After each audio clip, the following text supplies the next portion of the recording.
All right. Let's see here.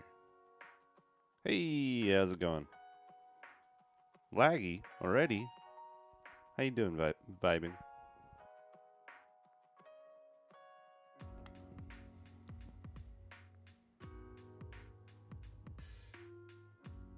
Yeah, so I'm running on an M1 Mac, and it doesn't really like Godot so much.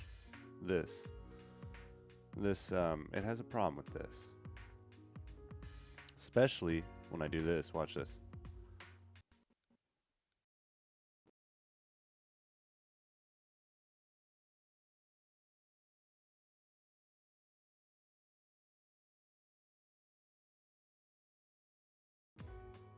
Really didn't like that.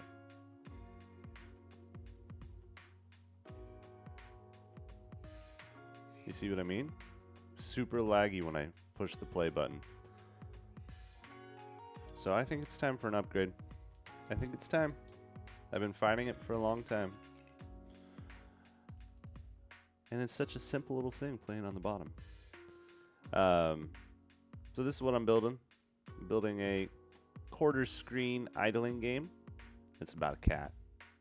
You gotta feed the cat. You gotta clean up after the cat. Give the cat nice things to play with. You know, should be fun. All kind of inspired by Rusty's Retirement, because I really enjoyed that game. That was a quarter screen idler game. So, first time game dev. I did not animate the cat, but I did change his colors, so I'm quite impressed with myself.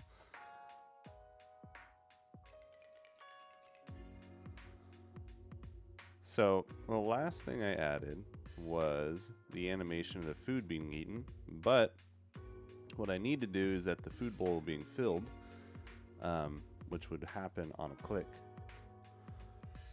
which I had set up, I thought. Let's see, let's go to the food bowl. And so the way this thing works is it's playing on the bottom, and for about a quarter of the screen, you can click in it, and it's going to stay on top. If you click above that, it goes away. Essentially, that's just like the clickable area. I need to add a background, so, you know, obviously, you know, it's obvious. But we'll get there eventually. Right now, I need to get this food bowl working.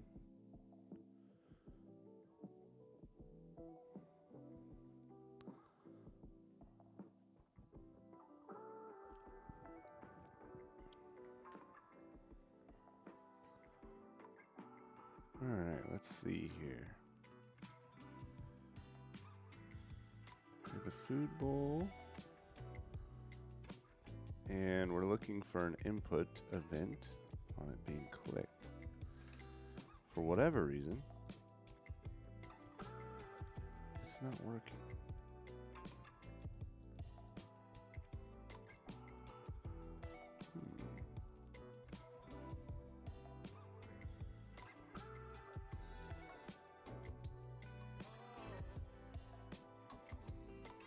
I wonder why that would be.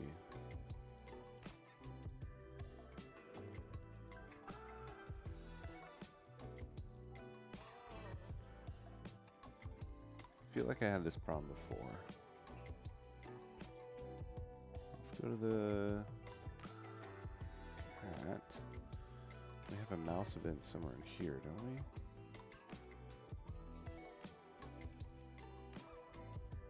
Right here. Right. Okay, so it's printing the global position and the position. Right, and that.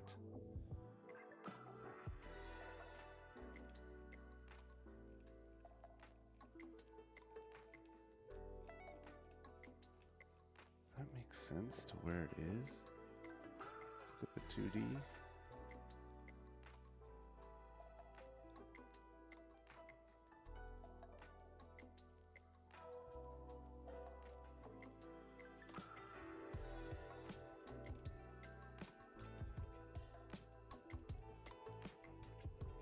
It's telling me 440 by 358. Yeah, which is accurate to what I'm seeing on the scale here. So that should be working.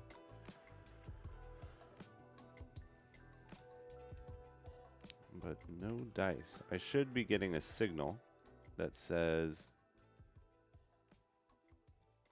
let's see, let's go back to the food bowl. Let's go to the script. We should at least see a food bowl event, but we're not getting any event.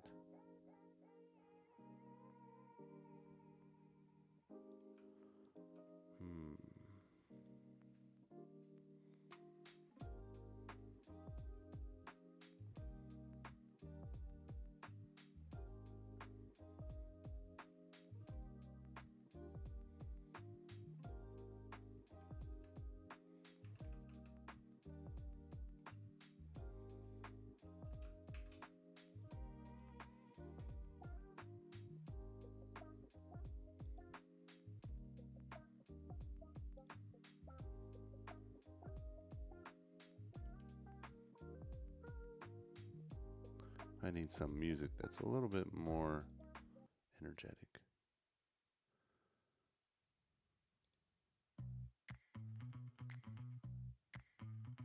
Not that one.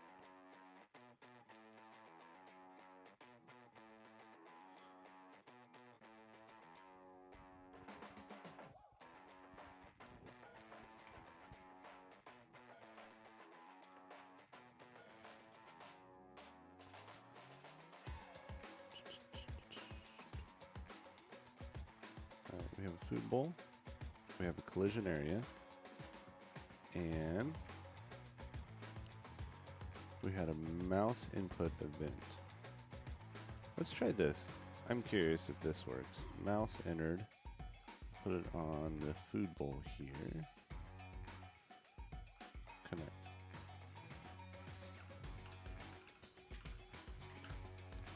Do you register the mouse event?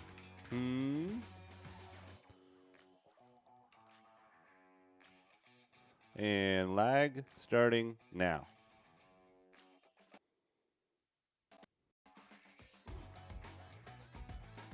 There we go.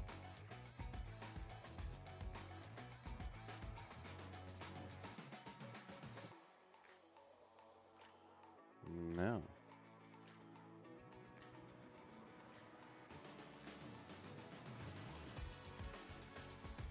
That is not working. It is not registering that a mouse has entered the area.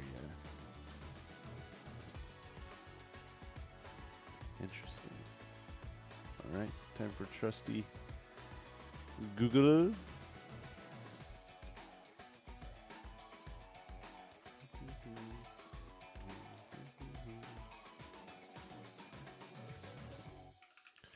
Godot, mouse,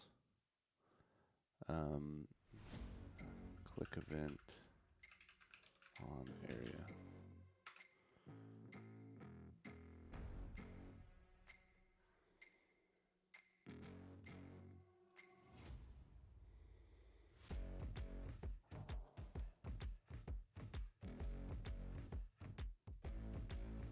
All right, so there's hardware. Using hardware coordinates makes sense in the case of writing complex UIs meant to run on a PC, so we're not doing that. Godot uses viewports to display content, and viewports can be scaled by several options. Use then the functions and nodes to obtain the mouse coordinates and viewport size.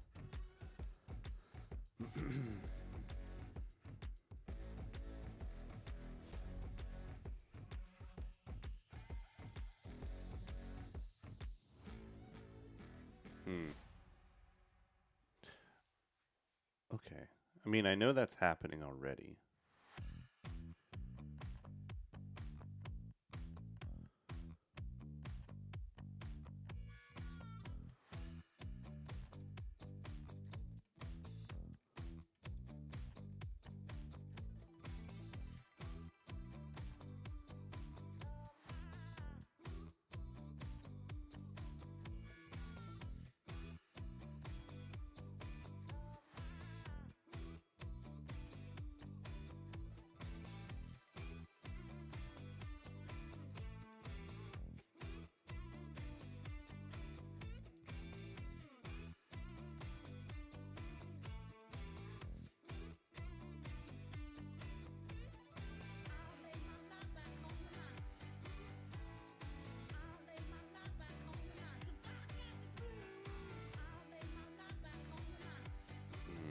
not exactly what I want.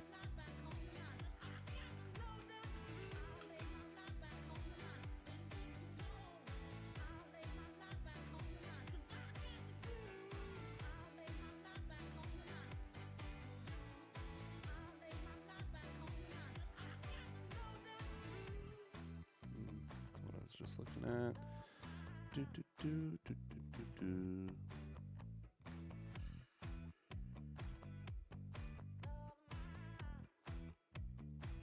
All right, let's go to the area 2D.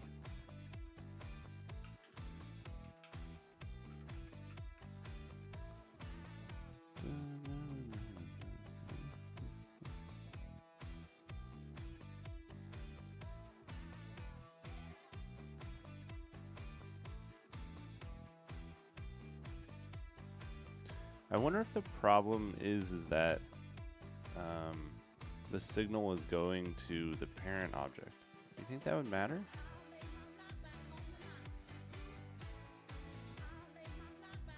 Might.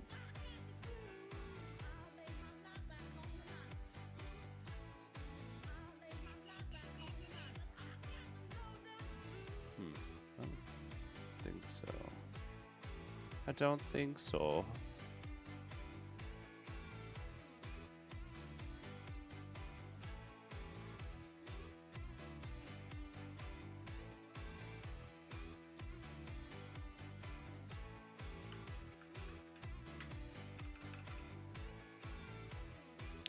Signals. Area shape, body shape. Doesn't list the mouse signals. Interesting. Godot area 2D, not I don't know, registering click events.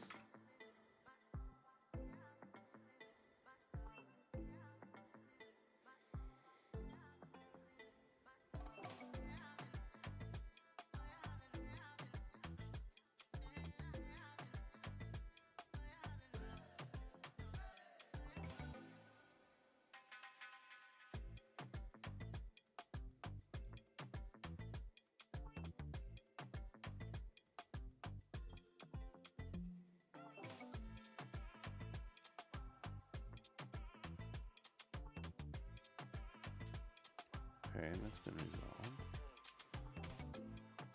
Not registering mouse clicks.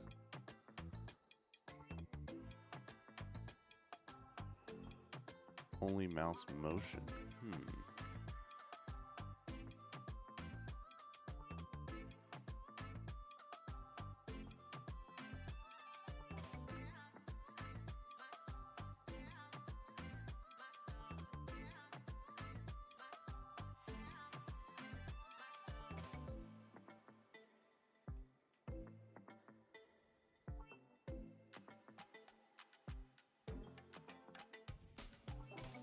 On area 2D input event.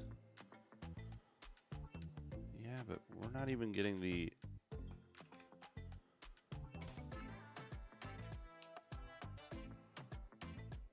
We're not getting any sign of that working.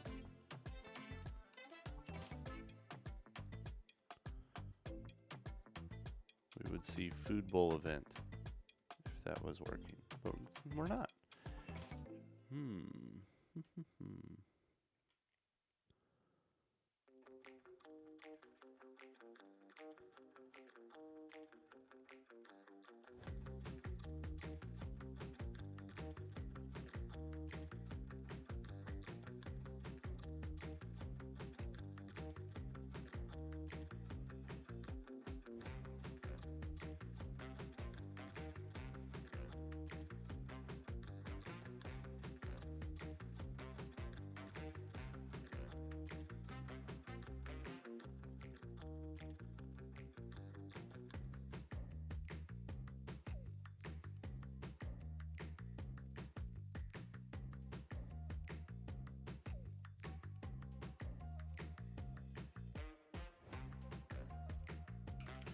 Godot signal to parent.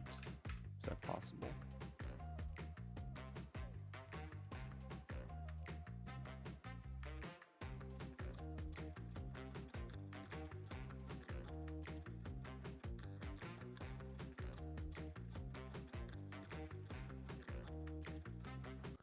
Man, I'm not sure about this music. Not feeling it.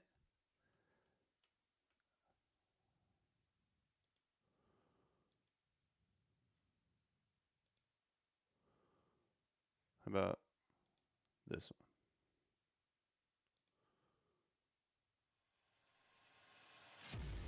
one? Oh, yeah.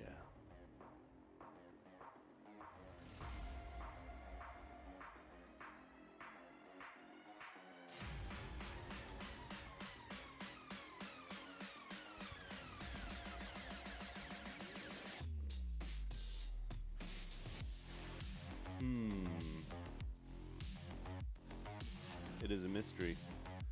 It is a mystery.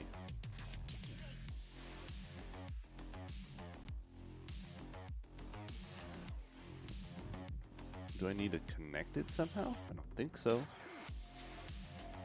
Let's try sending the event up to the parent, which we're already doing, right? Yeah, we're in Food Bowl. Sending it up to the parent. I guess we could just send it. Here, let's make a script for this. Attach script.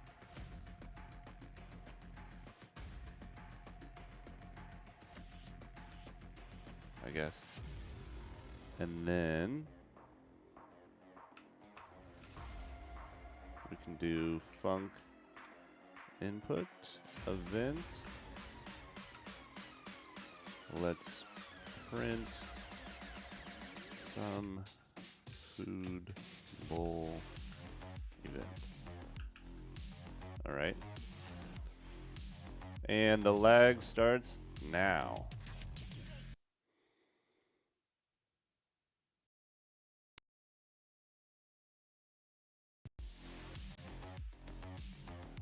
There it is. Oh, yeah, look at that. Some Food Bowl event. Oh, so much Food Bowl event. Okay, great. That's fantastic. We don't want to keep doing that. Okay, so now, instead of sending this up to the parent, let's do this.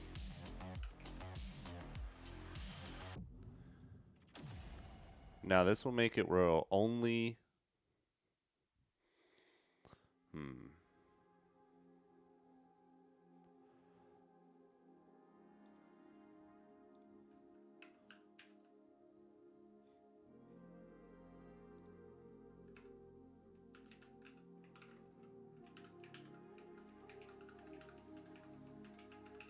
A click event. And the lag starts now.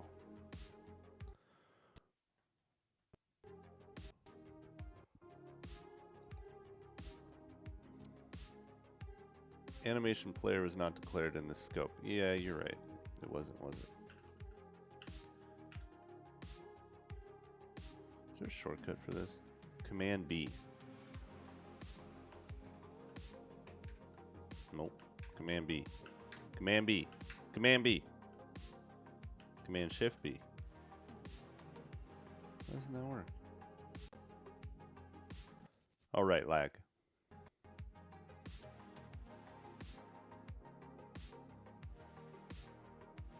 A click event.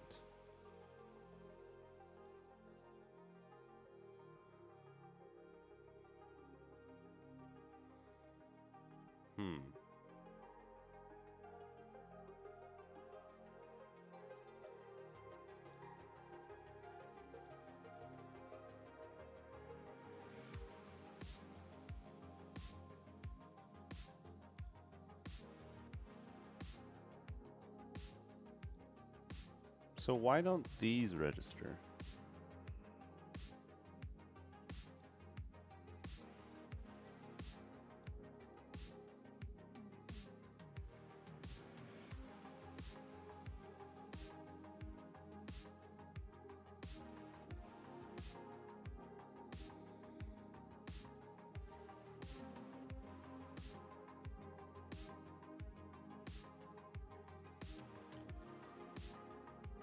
Collision object 2D input event not here. Okay, let's search that. Area 2D. I already searched this. I already did that.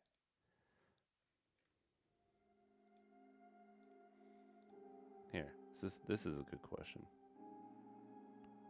Oh, man.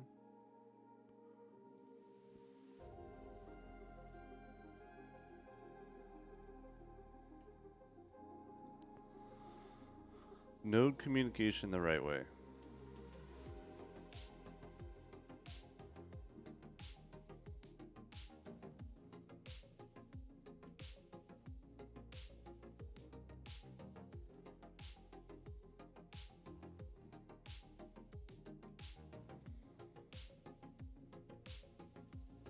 The script in the player node needs to notify the animated sprite 2D which animation to play based on the... Okay. Sure.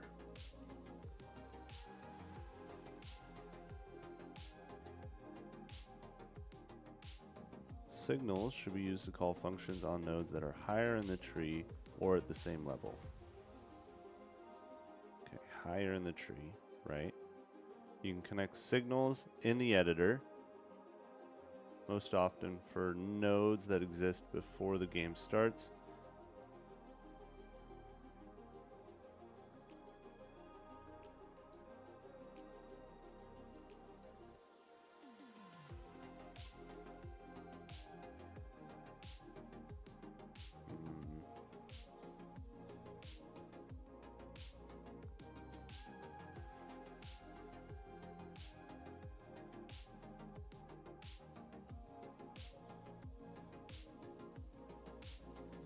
Very common use case for a signal is updating URI. Whenever the player's health variable changes, you want to update a label or progress bar. However, your UI nodes are completely separate from your player as they should be. The player knows nothing about those nodes and how to find them.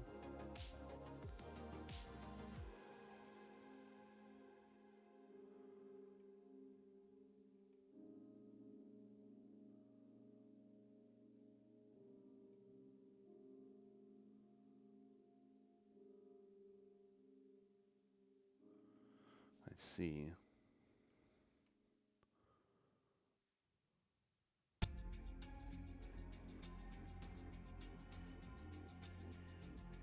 Groups are another way to decouple, especially when you have a lot of similar objects that need to do the same thing.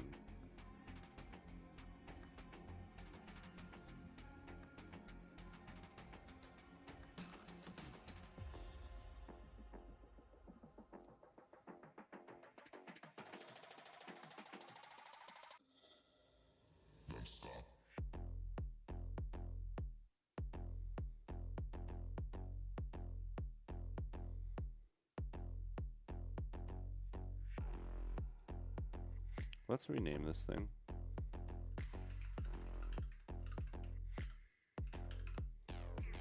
Clickable area. I'm going to go to the food bowl. And on ready, I want to connect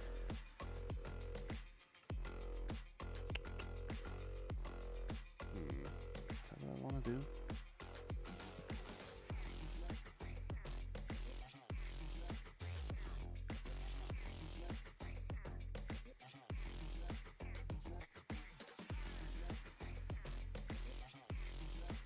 Is it possible to send a signal based on a scene hierarchy? That is to say, instead of coding listeners and receivers using direct references, could I instead send a signal to a node's parent node or send no? Short answer, no. You would have to set the Boolean for every individual node. That means more code instead of using signals.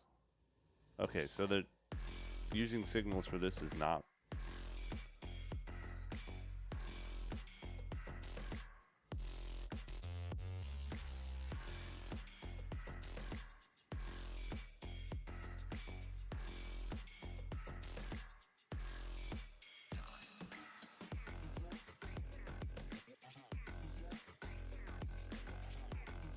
Okay, it seems like this is not preferred.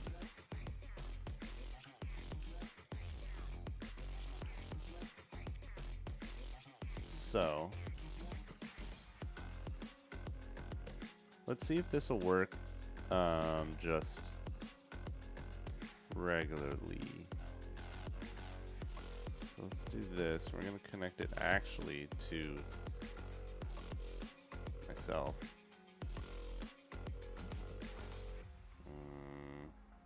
Can I do that? Can I do that? No, wait. Print. Hello? Q lag now.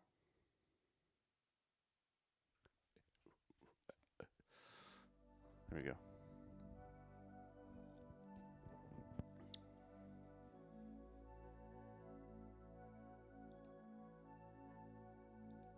Yeah, that still doesn't work. What the shit?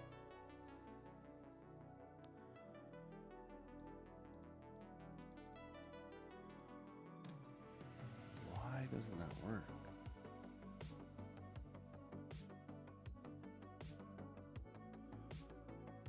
It is a mystery.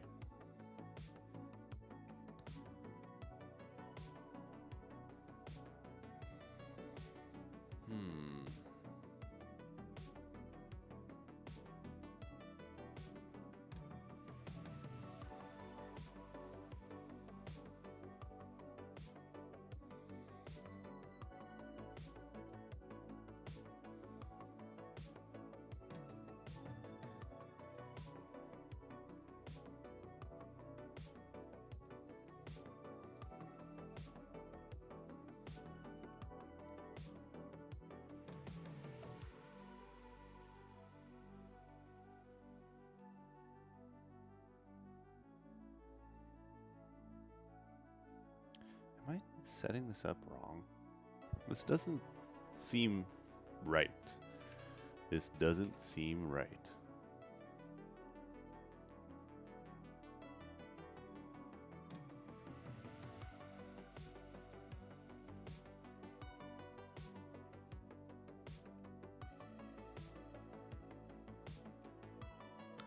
When not to use signals. If you got some experience with Godot already, you should have seen quite a few use cases for signals. Here we're going to talk about when not to use them.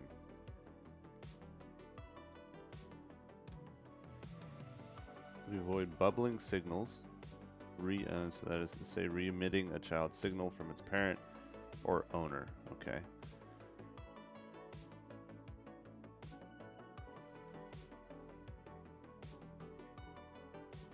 Avoid bubbling signals. Avoid connections with many steps.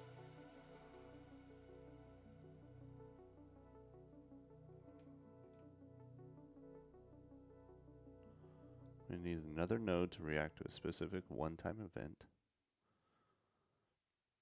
When we need a UI element to constantly update based on the game's entity value change.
Let's see something. So if I want to reference myself, can I do this? No, probably not.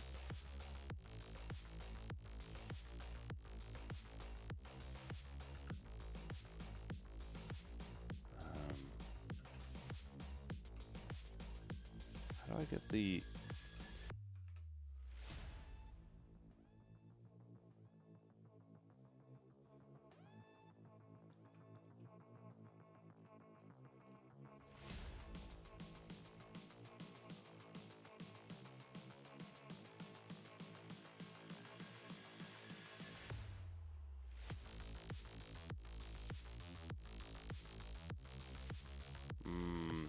actually, though.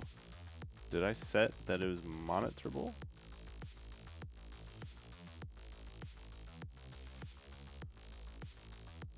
Yes.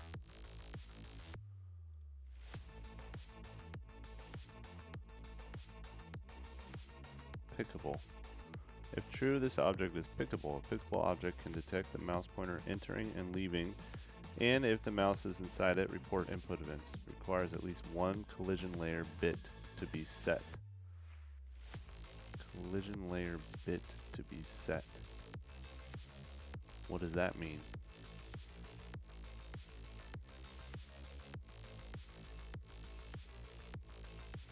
Probably that there's a collision shape. I think that makes sense. Let's see. Lag.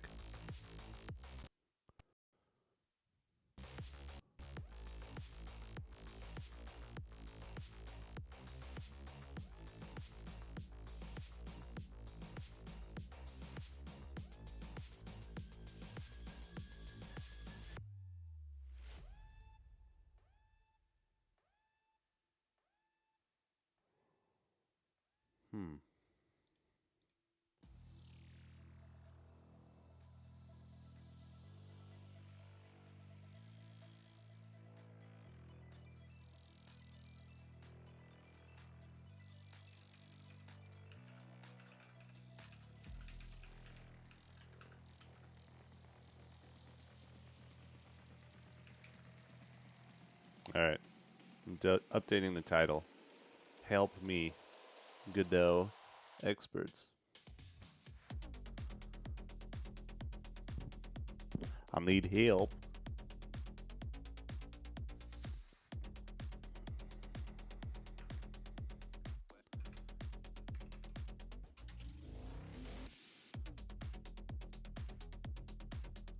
What I don't understand is why that doesn't work.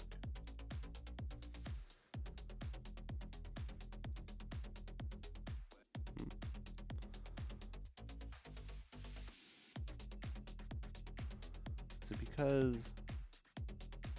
No, that can't be.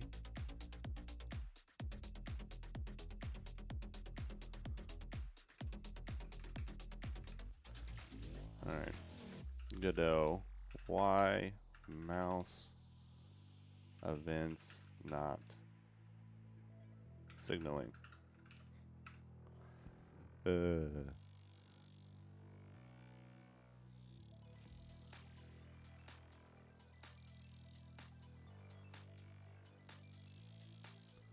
Mouse entered event only fires in the single frame where the mouse cursor entered the collision shape. So, by the time you enter the shape and then press the button, you're no longer in the event. Okay, that seems fair. I bet if you first press and hold your mouse button and then move the pointer into the shape, your score will register. Huh. Okay, but my problem is it's not even registering the mouse entered.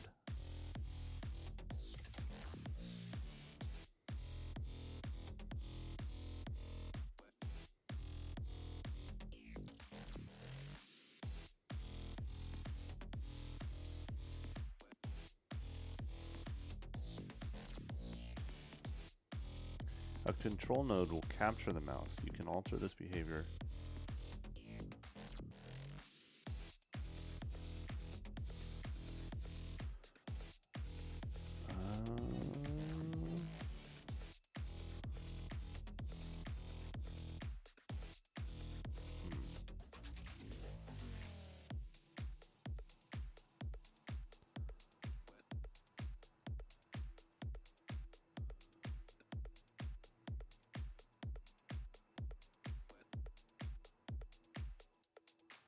Make sure that you also have nothing that is stealing the focus of the mouse event, as that can be another problem, such as control objects preventing your mouse from entering.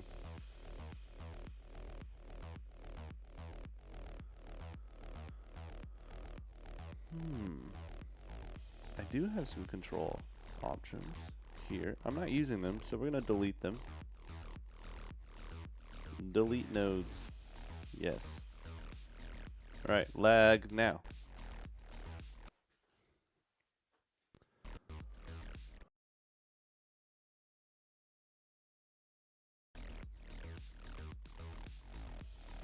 Let's see.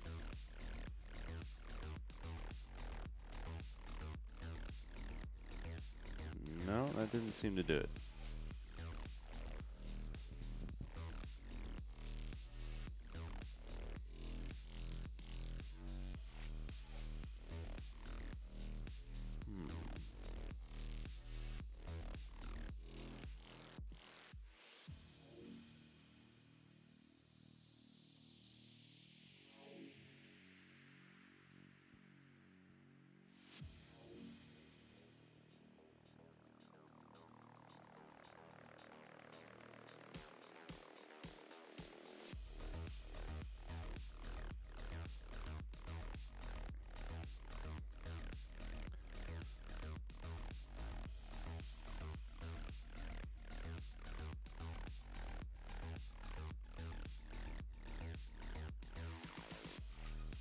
On input.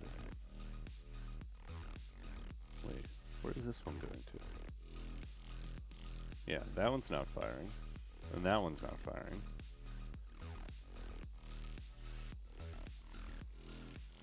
Let's disconnect all.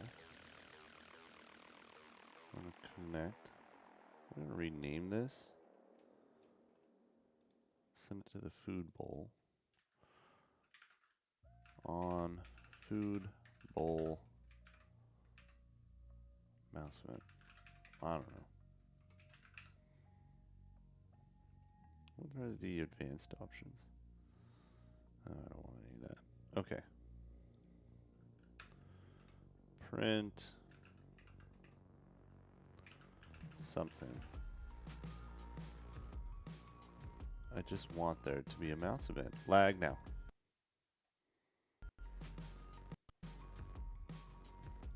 Told you there'd be lag.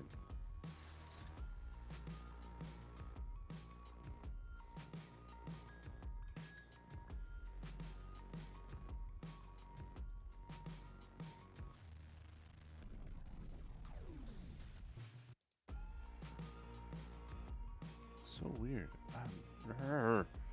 Why?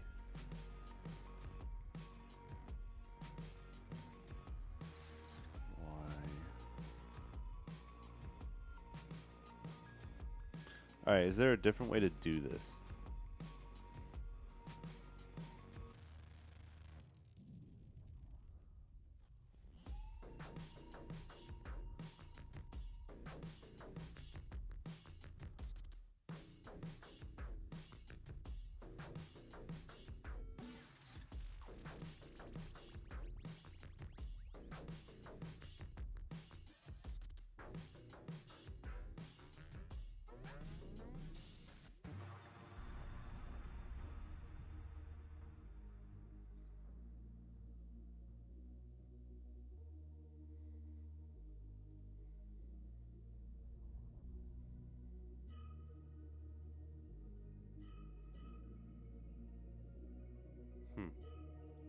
Let's try that.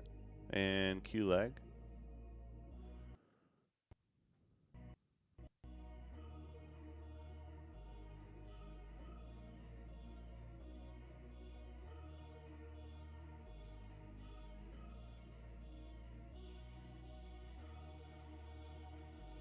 That did nothing.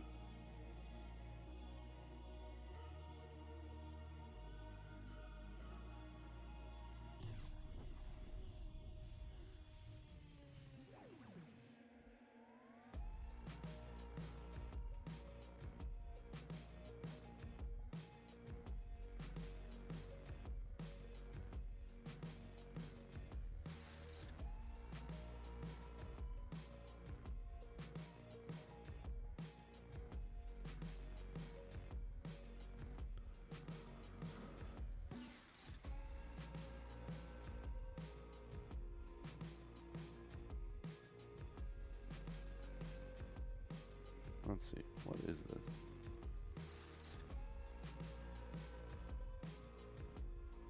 This is an animated sprite 2D. Alright, let's see what the internet says I should do. Godot. Animated sprite 2D react to click event.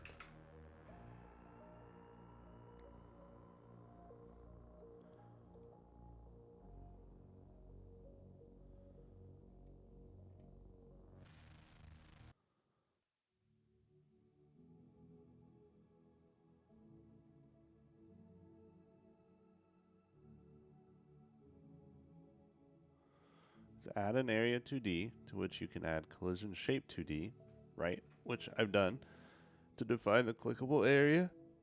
Then handle the input in input event to make sure the input pickable is set to true. Input pickable. I think I did that already. I know I did that. It's right here. Right here. Input pickable on. Okay. We can go a different way with the animated sprite 2D since it is a node 2D that has a texture, but first we need to figure out which its current texture.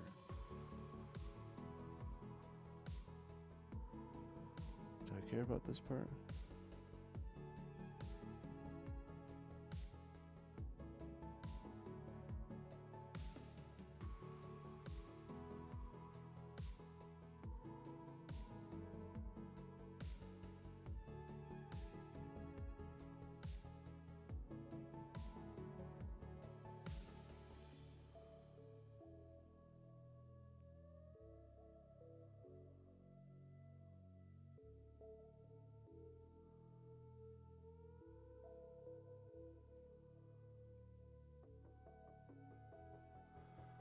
Okay.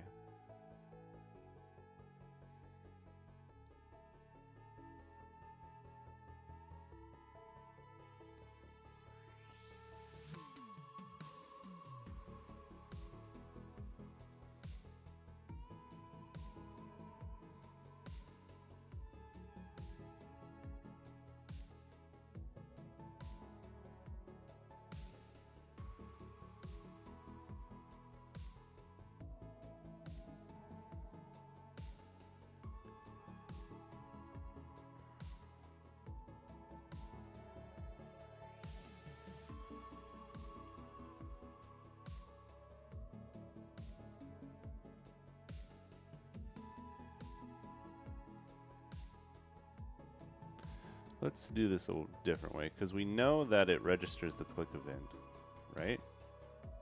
So let's just see if the click event is coordinates are, you know, where we want it to be. How do I do that? Okay, so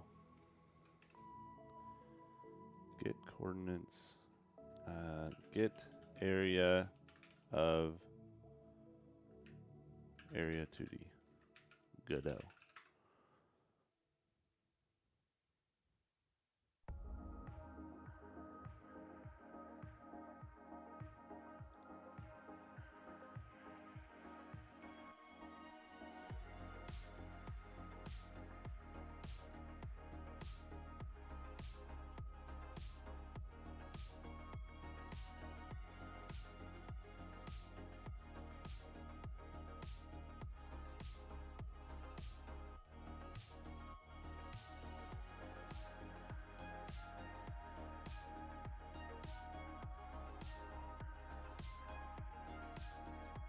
If the collision in a layer of your area 2D is not empty, which is not, right?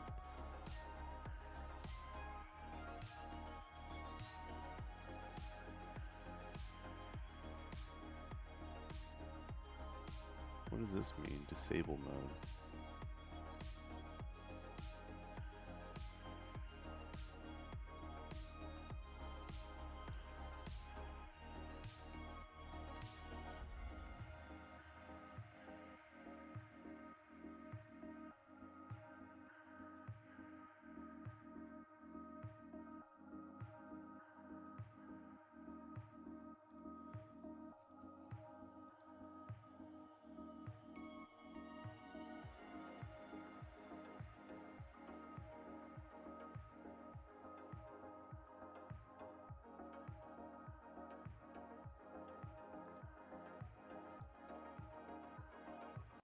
Really? Was that the problem? God, that'd be so stupid if that was the problem. No way. That was the fucking problem. Okay. Well, there we go. Something. Something is occurring. Where did I have something? Something was in Food Bowl, right? On Food Bowl mouse event.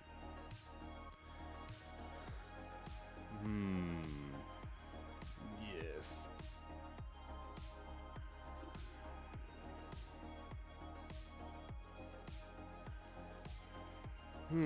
Okay. That's fine.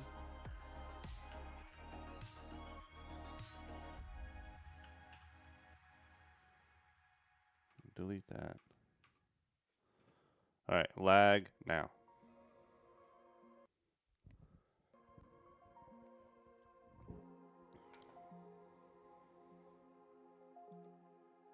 Yay. Look at that. Look at that terrible food animation.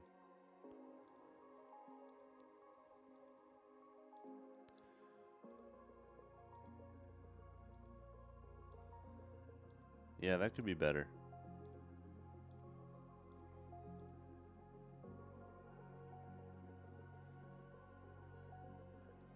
Nice.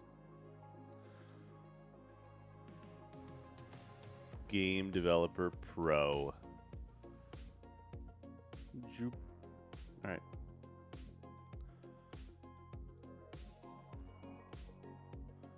Let's go to this. Let's go to the clickable area. Let's go to the node and let's disconnect this one. Disconnect. And get rid of that. Alright, and then let's get rid of these. We don't need those. In fact, let's just get rid of the script entirely. How do I do that?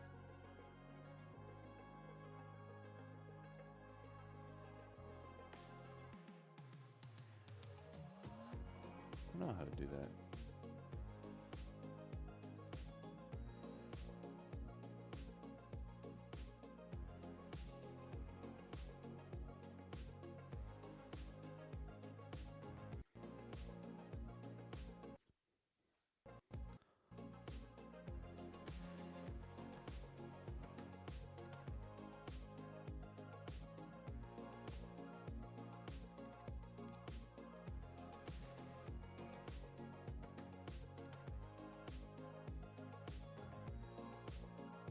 Okay, let's see here.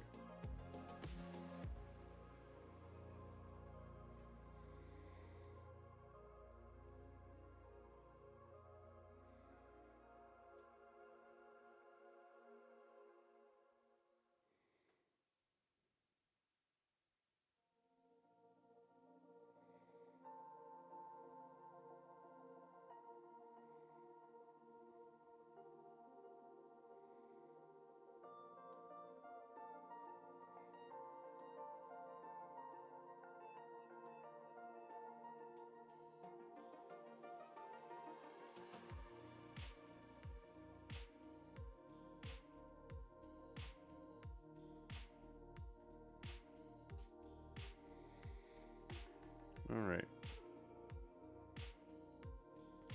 So, obviously this is not perfect, because we need to be able to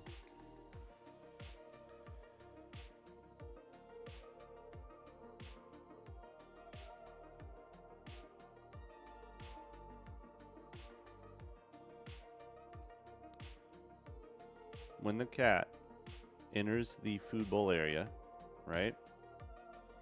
There's nothing to eat. So it shouldn't it should know how to do that. Oh, excuse me. I'm not tired, you're tired.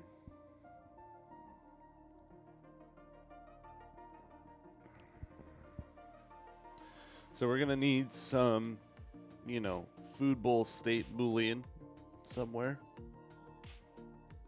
which handles whether or not the cat should show the animation.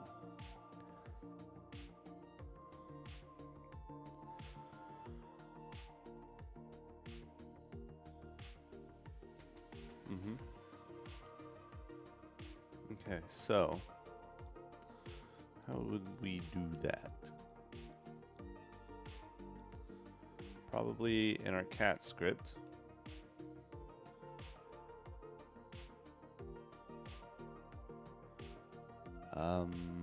Let's see. How do I tell it to play the eat? On cat is eating.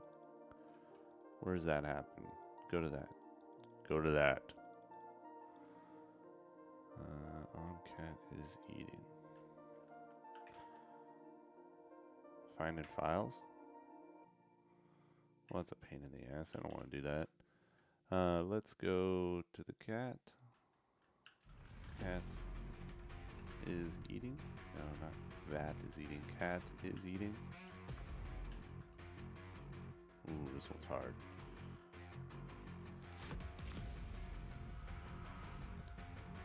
Time to eat. Set to true.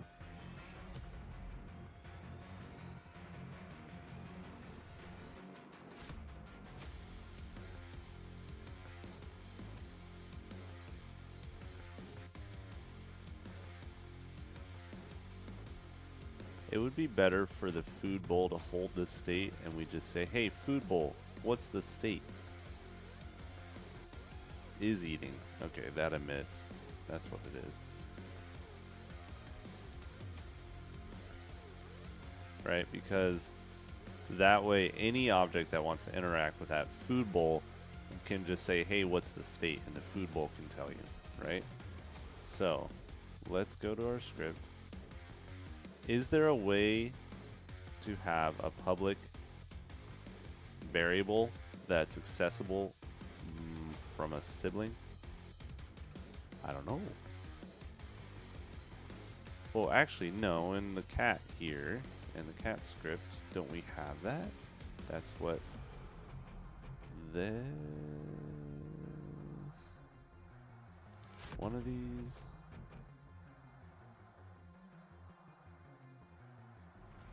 This. And is eating is controlled by the animation tree. Right? Maybe.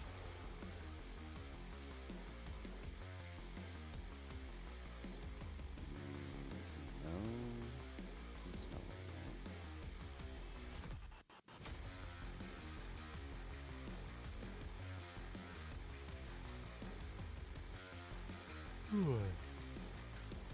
Is eating.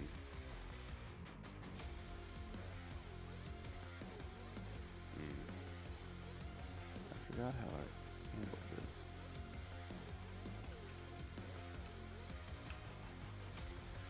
If not is eating, then move and slide.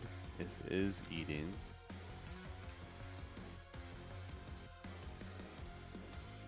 I set this with something, didn't I? Can I search that? All right, food bowl, no.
So either we have the food bowl emit its current state every time it changes, right? So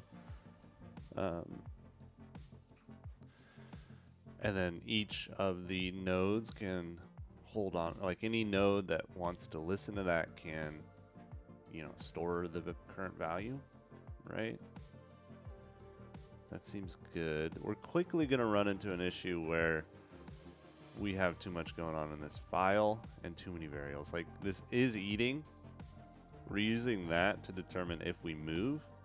That's not going to work. It should be some like, you know, is acting, or I don't know, something to prevent, you know, is stationary might be a better thing to have that be. Anyways, I gotta go get some coffee. So we'll be right back.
And we're back. Maybe. Yes. Yes. All right. What are we doing here? We are trying to figure out how to... Okay.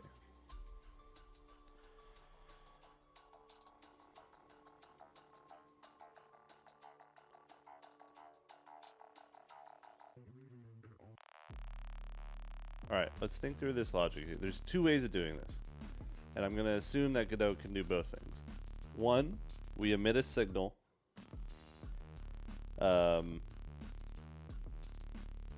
Every time the state inside of a node inside of the food bowl changes. Or two, whoever wants to...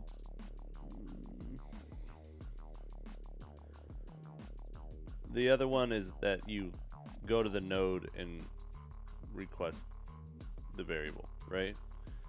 I don't know if that's something we want to do. Probably better to just have a signal that emits. I gotta look. Let's see. Signal is eating. Emit. Okay.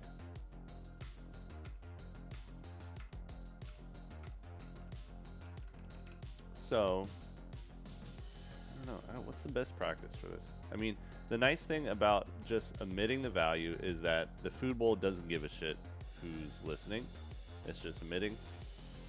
But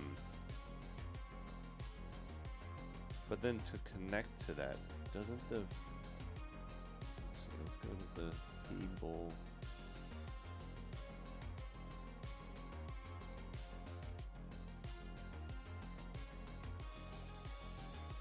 Wait a second.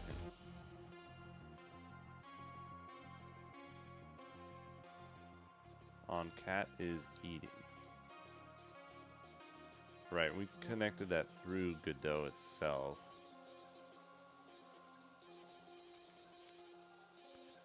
Okay, Godot, get variable from sibling node. Accessing a sibling node.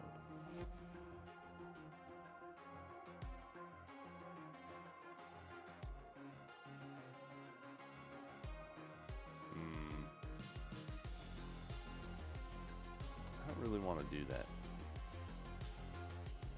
So I think what we're going to do is we're going to have a signal in the food bowl. Signal food bowl state, right? And we're going to have a variable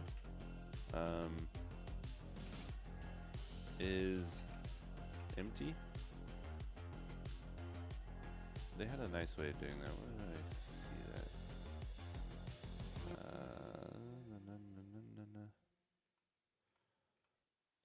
This. I like this.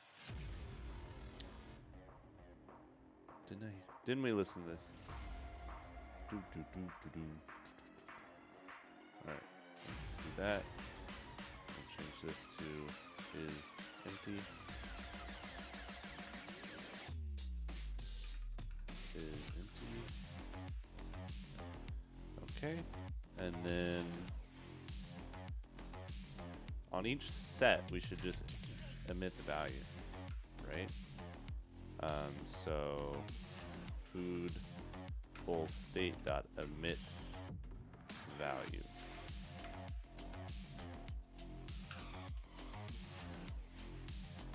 Yeah. So every time we update the is empty state, we'll emit the value to everyone, and everyone can just be, you know, have. Oh, but you know what that means? That means each node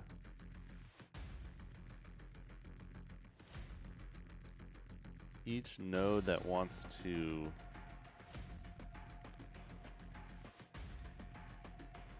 they're gonna have their own state. Oh. Well, with this system, we can do either. We can see which is more efficient, because we can either access it or emit it.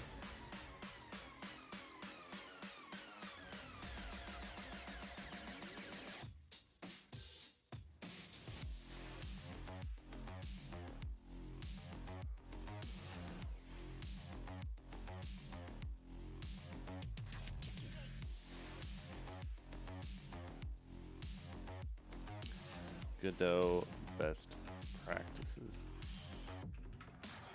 Let's see what the Godot best practices are.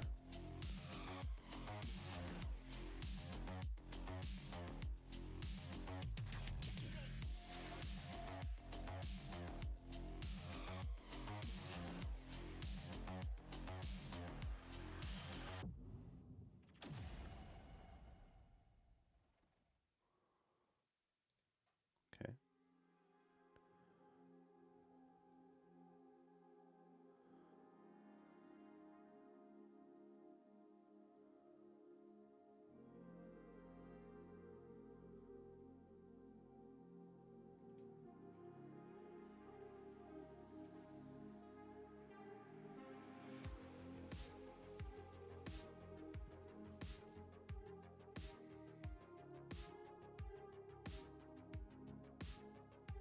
When and how do you avoid using nodes for everything?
Looks like they're not super opinionated on how we do signals.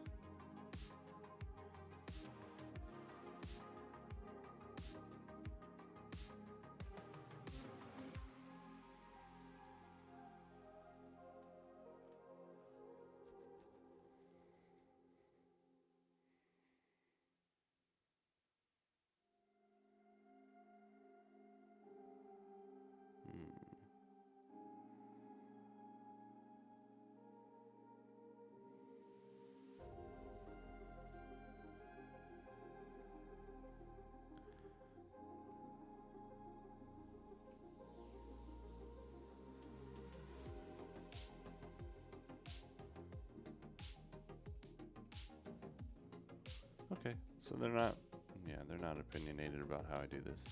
So let's give both ways a shot. We'll see which one we like better.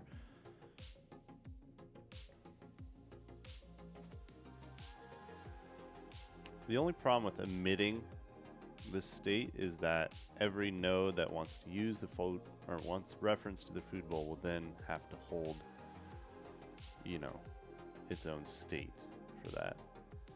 Probably better to just grab it at the time and then, you know, move forward that way. So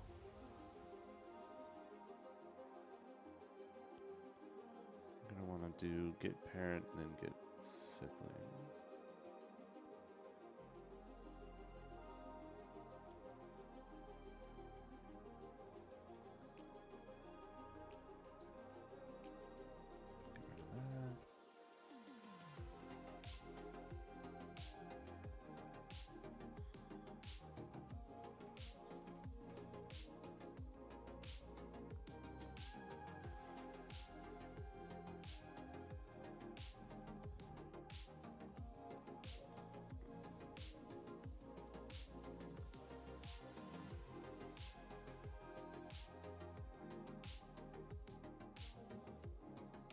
What's up, Bragg Pitt? What's up with the quote there?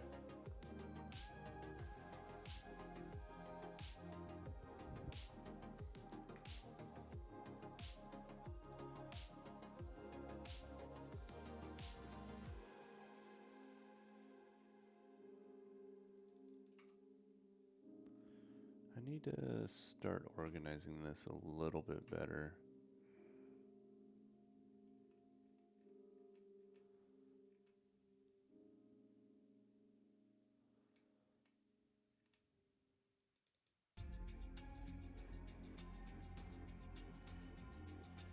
Time to eat. Where do we set this?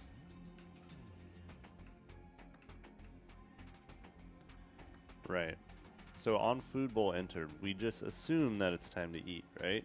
But really, that's only if, you know, the food bowl is empty.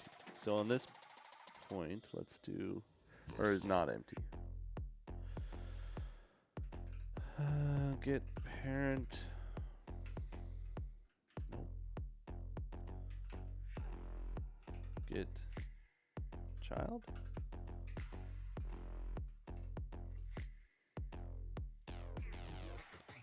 Get node. Sibling name.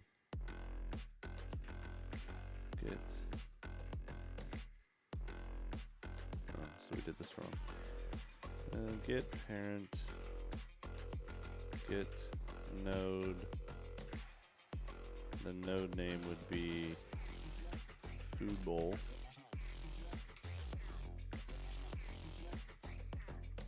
And then is empty.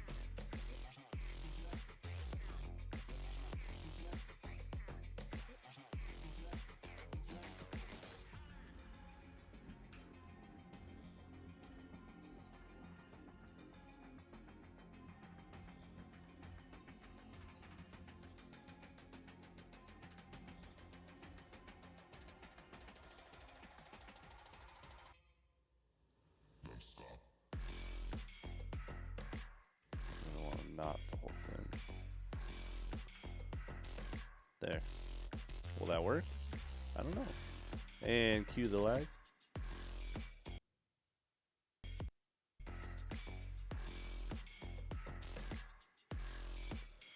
didn't seem to have a problem with it. Okay. We didn't set it to empty though. Right. Okay.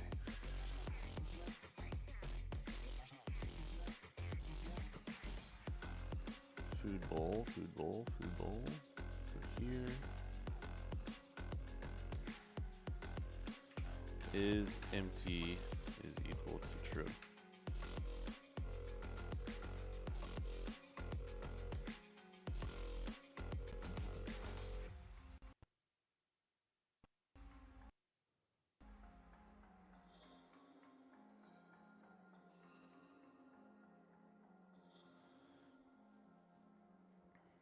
Okay, so now the next time, the cat should just walk right by it.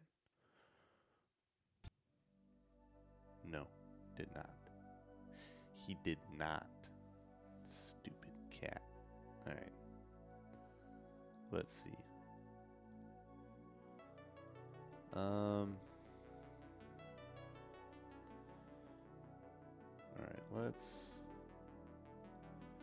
print this value. Print. Let's see what's going on here. Lag.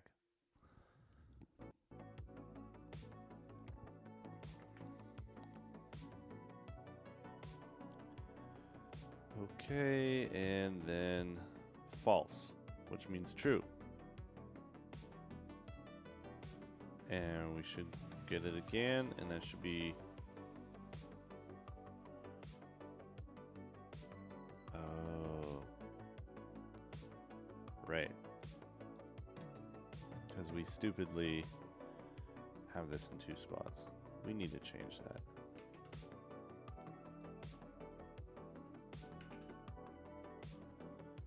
Yeah, see, okay, it works. I know it works. And it'll only fill up once I click it. So that cat is gonna get mighty hungry.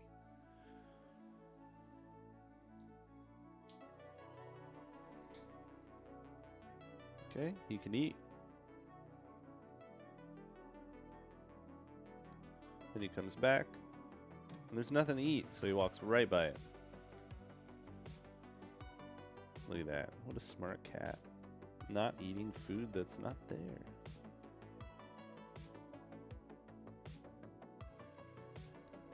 You know, I've just realized something. My cat tree and my cat are both black outlined. My food bowl is not. That's a problem.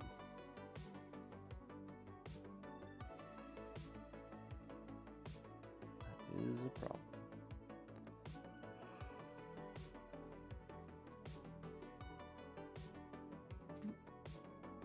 Okay, cool. So now, when I click it, I want it to update the state. So on food bowl mouse event, we fill it, and then we're gonna say is empty is equal to false, and then the cat should be able to eat again.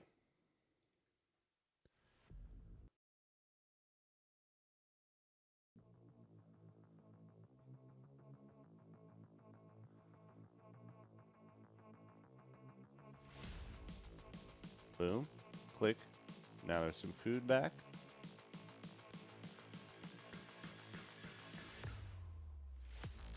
Boom. Alright, cool. Now, what will he do? Why did that stay there? He should just walk by it. Yes. Okay, good. Oh, you know why? There's only like 10 songs in this playlist. That's why it keeps replaying the same shit. Yeah, let's do this one.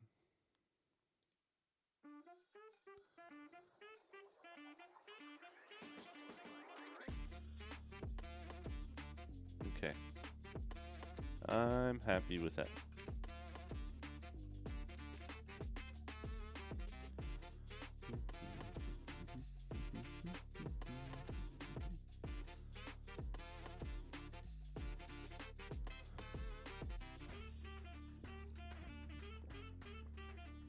Now, I think the better way to handle what I'm doing currently is instead of having the food bowl, hey, happy little cat.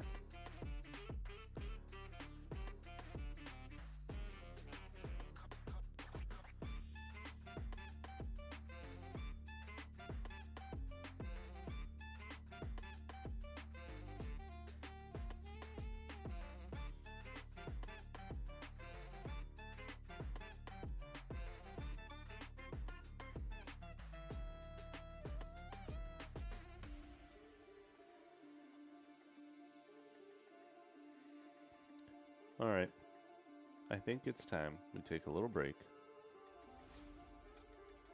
on this. And we gotta do some play. We're gonna close Godot. Close this. And we didn't need a sprite. We had a crashed session.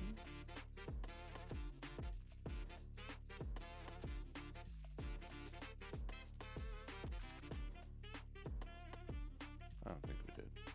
It's fine.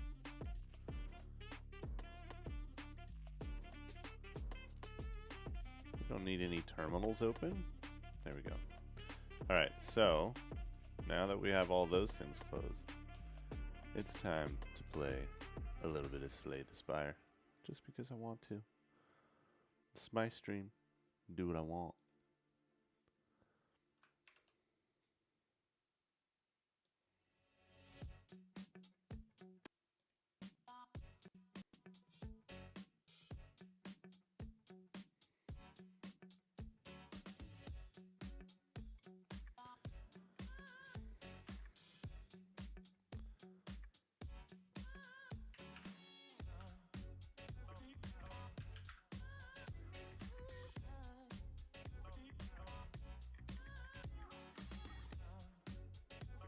Alright, we were mid-run. We're not doing fantastic in this run. We're on to the second round. We have probably Forethought, Fire Breathing, and Flame. I want to go for a Strength build. That's my goal. So let's go. Okay, let's see. We're going to take 5, 15. If we don't do any block, we get 6 block. Okay, so 15. We can actually handle that with a power through. Let's do that. And we'll do a headbutt to... Oh boy. We gotta go after him. He's gonna get stronger each time too, though. That was not a good play.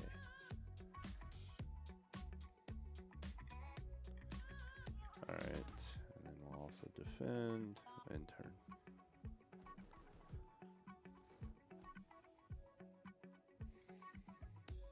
Okay. Wow, we just keep getting the power throughs, huh? If we do a dual wield on the pommel strike, we're gonna go 1, 2,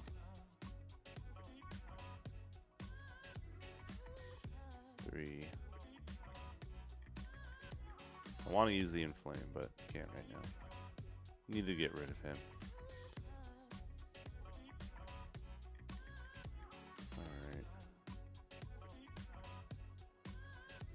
Let's... Just gonna go in for a 10.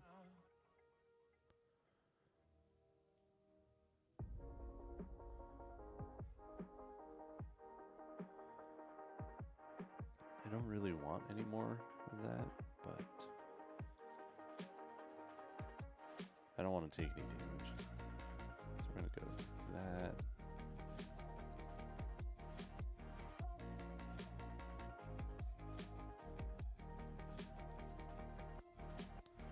We're actually going, yep.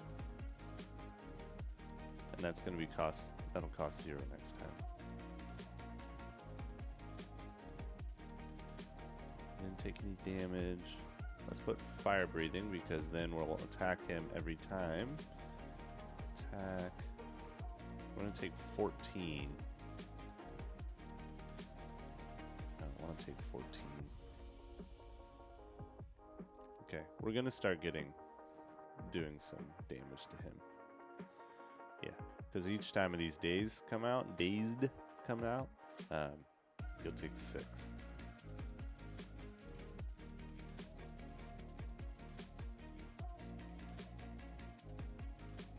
We're going to take 5 to the face on this one. Nice. Oh, I don't want to take 14.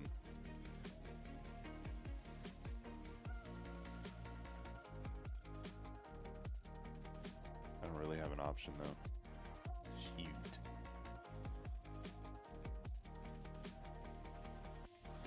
Alright, well, I'm going to take 9.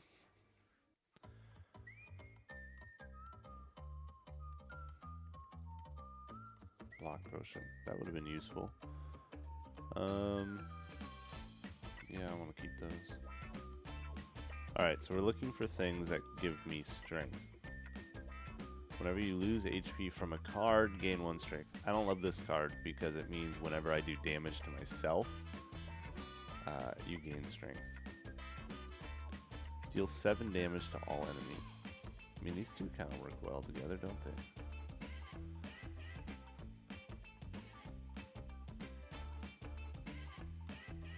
Alright, I'll take it. Just for giggles.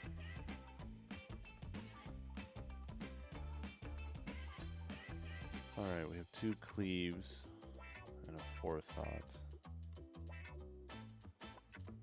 I'm going to use both cleaves.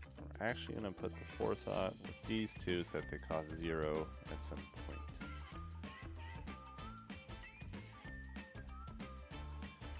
Oh, that won't work anymore, will it? Alright, we're going to take 8 damage, which I don't love.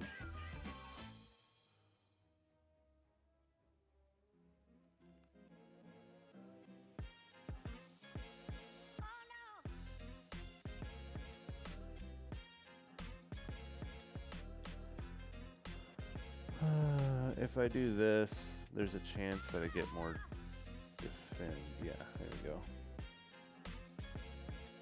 Oh, we have a bash? Yes, please.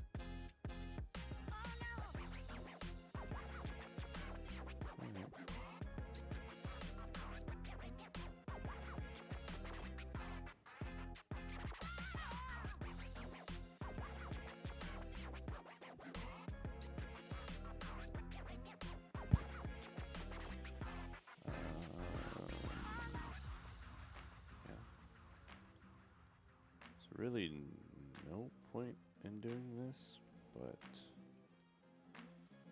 what the hell?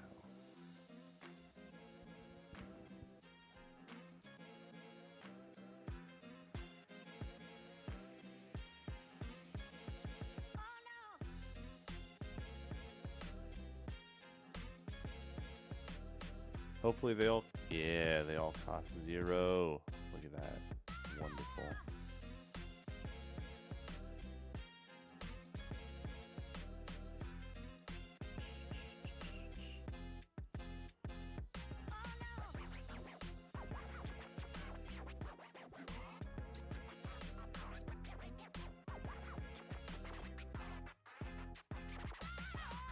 Alright, so now we don't want to take 12 damage. Let's see, so that's going to cost us 1. Clothesline will make him weaker, so the damage won't be as great. Now we only need to defend 9.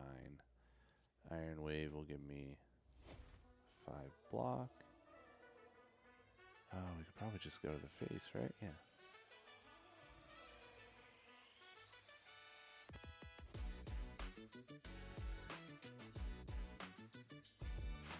I do enjoy fire breathing. I think it works well with this. Alright, we have a choice. Either we take the chance, or we go with the enemy. We have 57 health. Let's take the chance. Offer 85 gold and obtain a relic. Yeah. Potion belt. Upon pickup, gain 2 potion slots. Nice. I'll take it.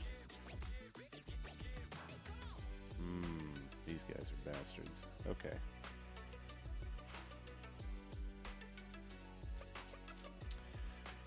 I don't want to take 10 damage, but I also don't want to use my impervious so early. I think we just had to do it. Alright, whenever you lose HP from a card, gain 1 strength. I mean, we don't really have a use for this at the moment, but...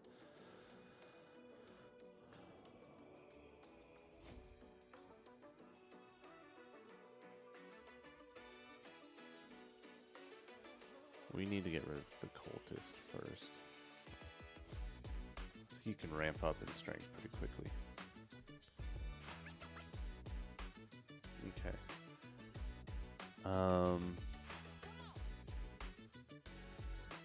We could do something crazy here. Dual wield, fire breathing, confirm. 1, 2,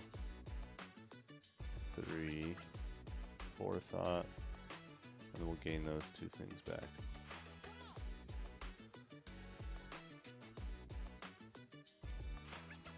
Alright.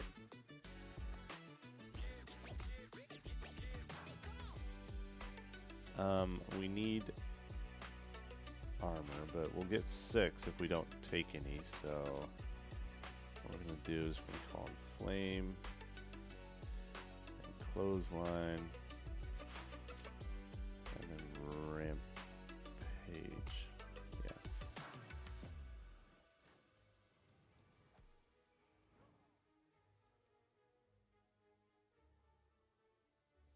Nice. That wound did 18 damage. Alright, power through. And we will pommel strike.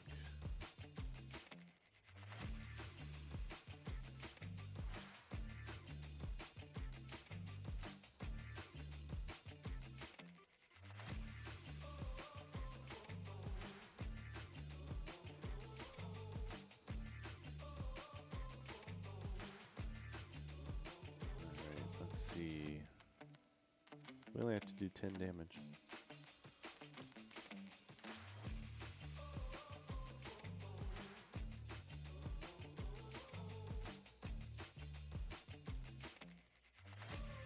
And dead.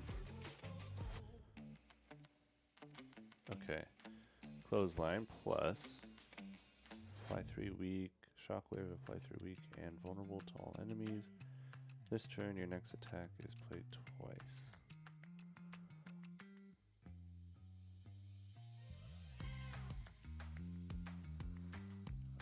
I like Shockwave. Alright, we have 62 health, 62 out of 88. We could upgrade and not. We're about to go into a boss fight. We gotta rest up.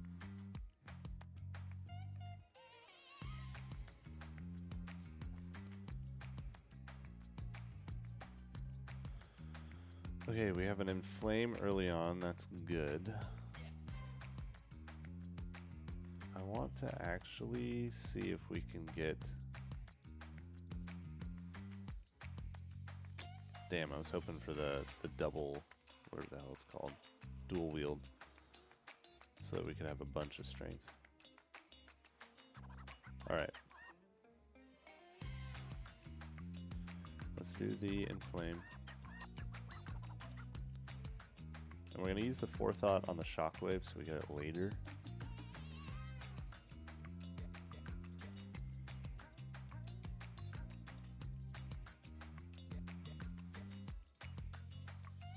Use it on both.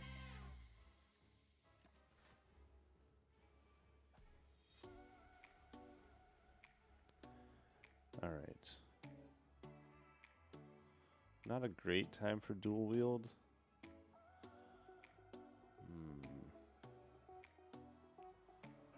It guess we could call it dual wield on Impervious just so we have more of them. Let's do that. Oh shit, I can't do that. Can I get out? Okay. Well, again, I don't have a great use for that. So we'll call Impervious. We are going to take, let's see, 14, 32, 11, 1. I'm fine taking 1 damage. Let's start going to the face on this dude.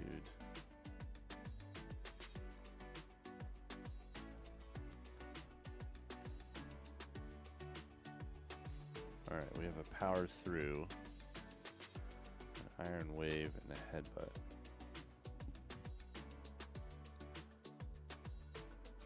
Yeah, we definitely need the power through.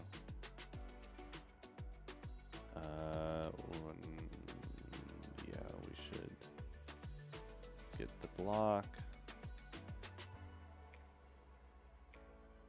I should have played Rage. Ah, you moron. Alright, that's fine. That's fine. Now, I would really like to get something to work with that dual wield.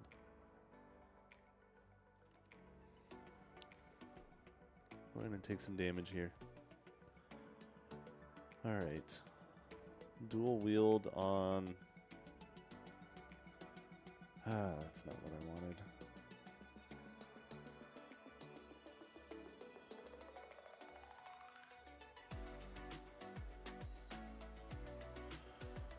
It's 6 block if we don't do any ourselves.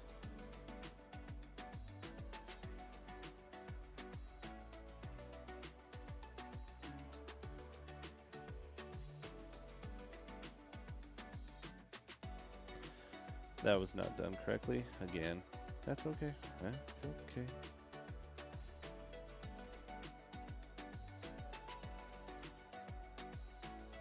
Wow, thanks, dude.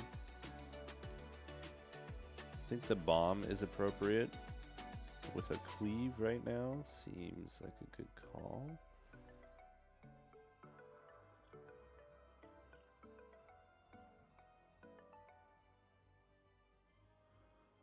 We need to defend.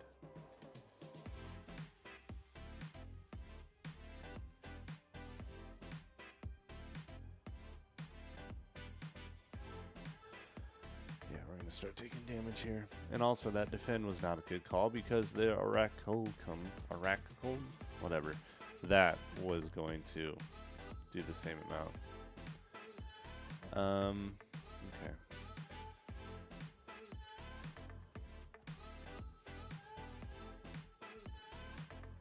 Yeah, they're starting to get tough. We have 2 fire breathing. That's good. And a power through. Let's do that.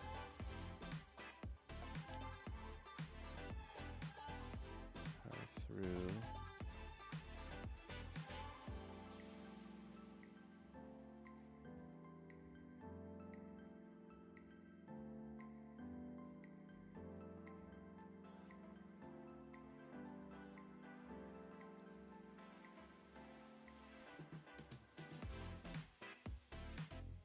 Alright, this will be very helpful. And we're good.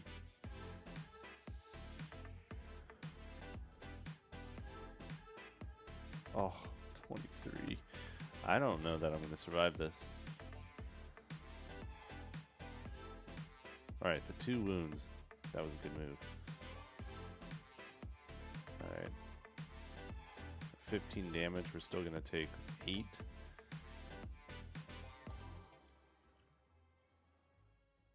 The rupture doesn't do anything for me, but I guess.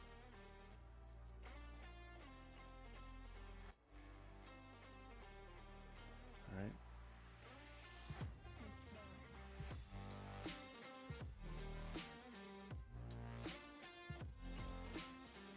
Might as well play the bomb again. We're not going to take any damage this turn.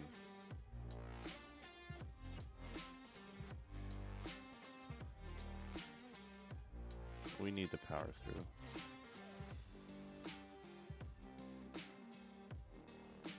Okay.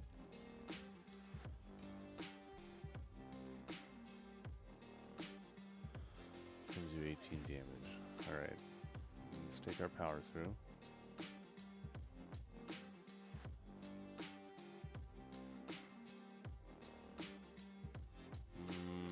Before we do that, let's exhaust this and see what we can get. Okay, we were able to do some damage.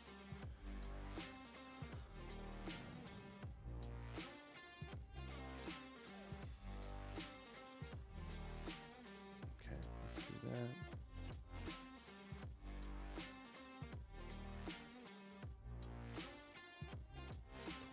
Damage, 53 damage. Okay, oh, he's down to 53.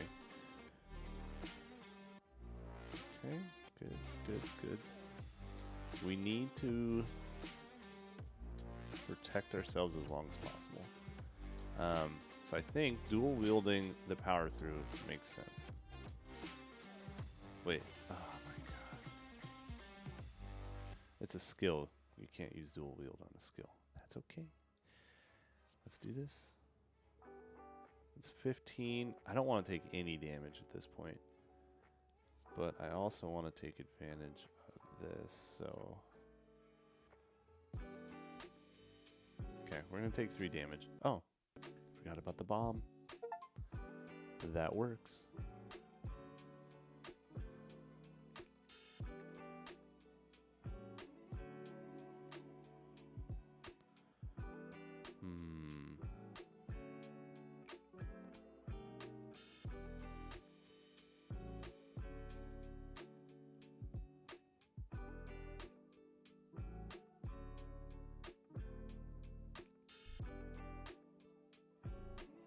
This turn, your next attack is played twice.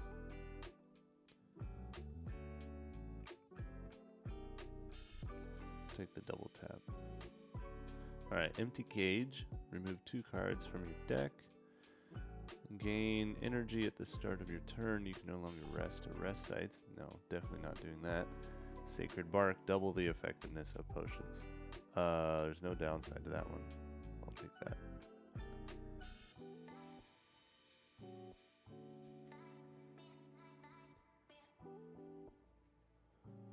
Okay, we're on to the 3rd floor. Let's see. So we want a combination of fireplaces, merchants, and elites. And chests, if we can manage it. Looks like each path will give me a chest regardless.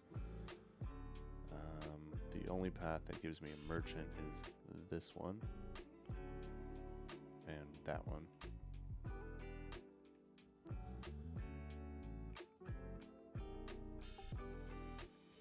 Okay, I like this path. One of these paths here. We want a question mark.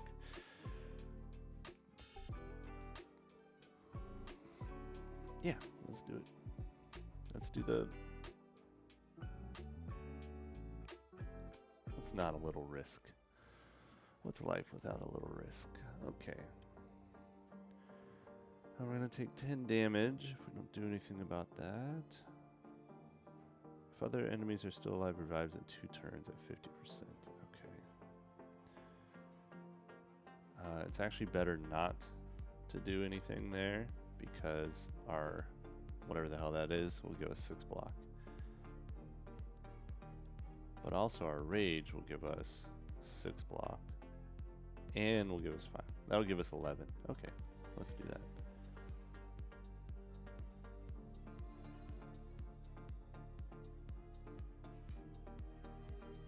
Good, we got cleave.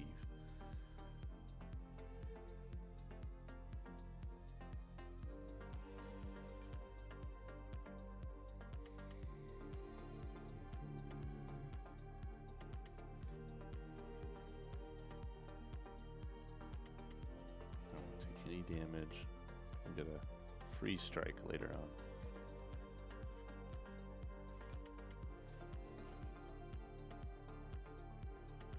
Oh, the dual wield into the fire breathing. That's pretty good. And we don't have a lot of options for block this time. Alright.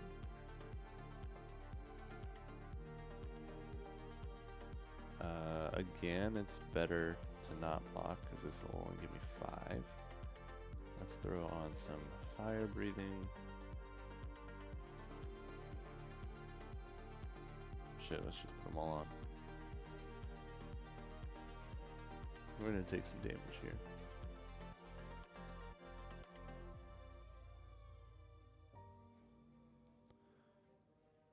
Another fire breathing? Okay, let's power through. Shockwave makes sense.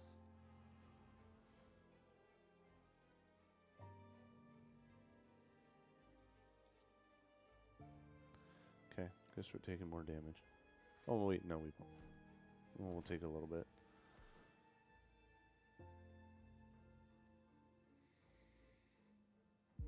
Okay, another power through seems like a good call.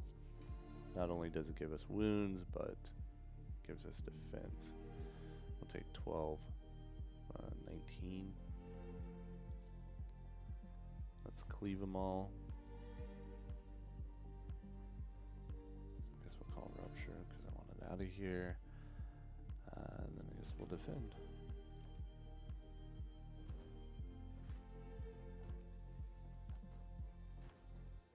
Oh, that worked wonderfully.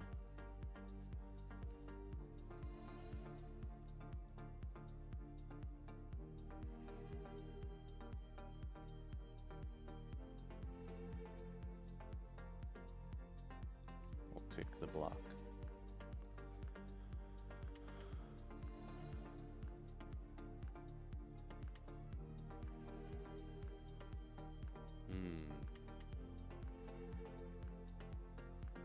I'll just take one. Alright. Finesse, gain 2 block, draw a card. That's useful. Put 3 random attacks from your draw pile into your hand. 3 random attacks from your draw pile into your hand. Shuffle your discard pile into your draw pile, draw 1 card. I'm going to take Finesse. That'll be a nice little boost.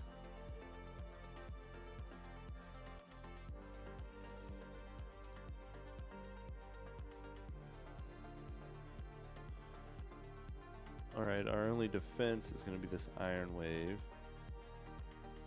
and Finesse, which gives me 7. But Finesse will give me another card, so let's see. Headbutt, okay, not super helpful. Pommel Strike will give us another set of cards. Power Through, I'll take the Power Through with the Fire Breathing. And then let's try to get the Power Through again in turn.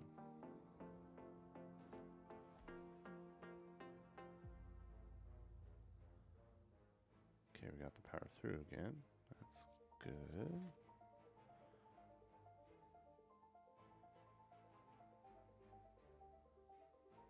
Let's do the Clothesline to weaken them up a bit and cleave.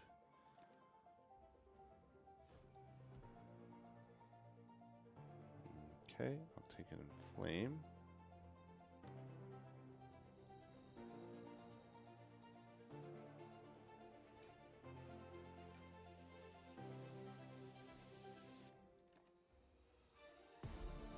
I shouldn't have taken that Rupture. Alright. Dual wield. And okay, let's not make this mistake again. Dual wield cannot be used with Power Through. So let's do this. I guess we'll dual wield the Strike. I really love that.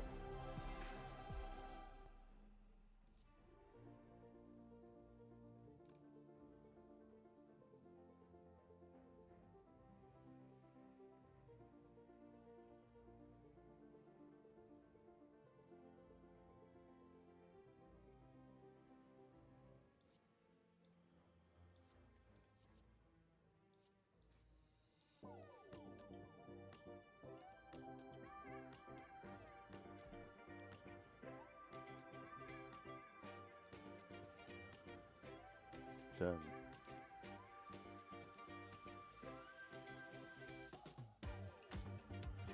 Man, I just really want stuff that increase my strength, but I haven't gotten any. Anger's a trap. It's not worth it.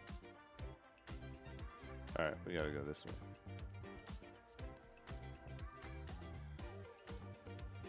Alright, he's not gonna do any damage. We have a power through. Let's see what sort of card draw we can get. A rupture.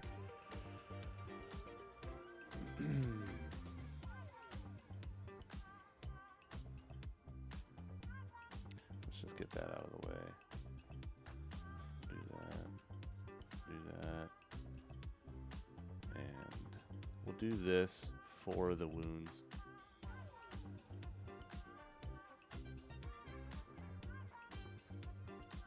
Oh shit. He's about to do 25 damage to me. Oh, that's rough. Okay, let's see what card draw we can get. Not a whole lot.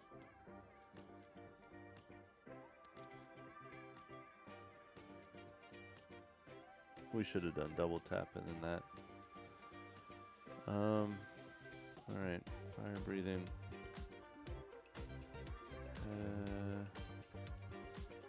Let's do this twice. Take back our finesse, and we'll take our power through.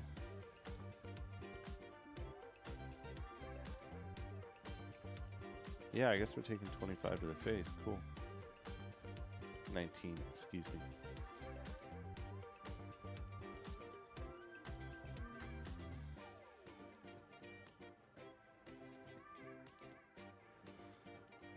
Alright.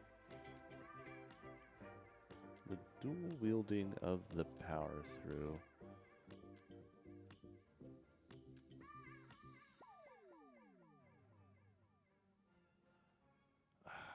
Can't apply every freaking time I do that. Let's make this dude weaker for 3 turns.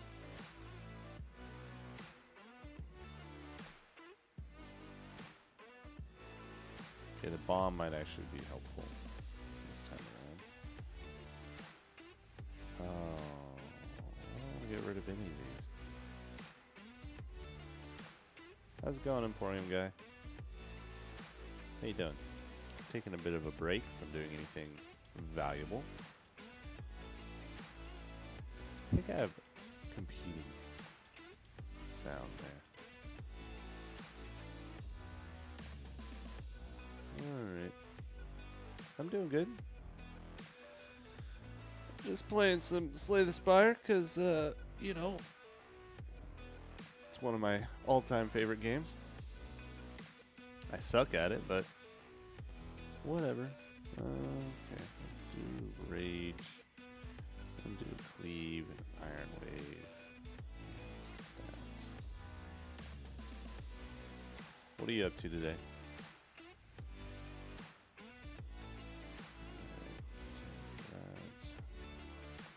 Weaken him some more.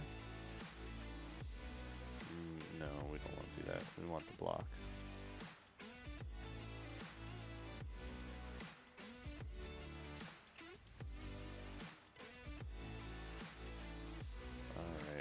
Rampage, and we have a bash. Oh shit, he's doing a lot of damage now. And we don't have any block. Nice.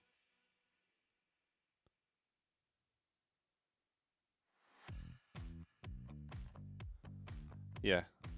Yeah, that's exactly what I'm doing.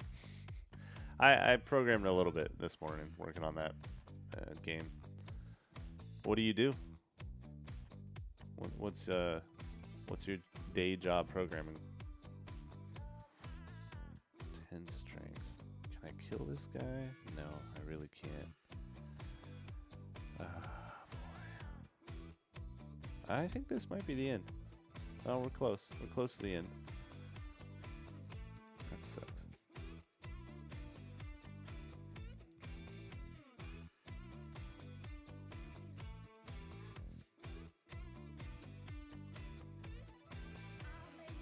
Another fire breathing would be useful. Let's do that.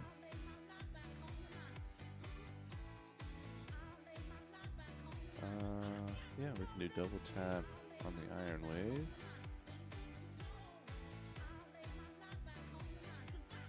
And might as well do a power through so we get more wounds.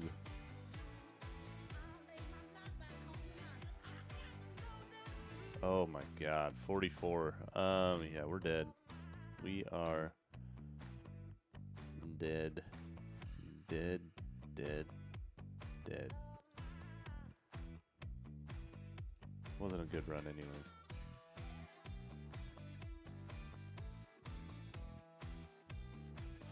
Oh shit, I forgot we had the potion. Okay, we're not dead.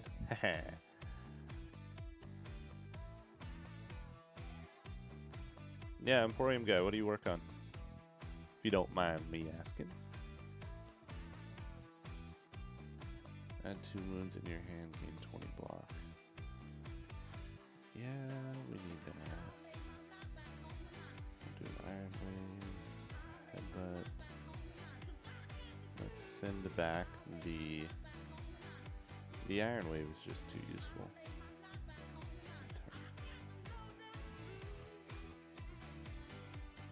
Okay, we're gonna take 34 damage. But we won't. 12? Can you... You can do 12 damage. Nice.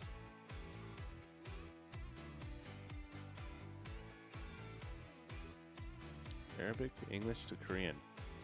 Wow, that is quite the spread of languages. That's incredible. Arabic, English, and Korean. Good for you. That's awesome.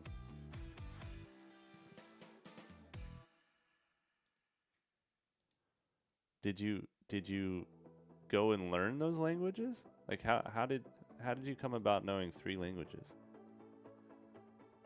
That's 3 like very different languages.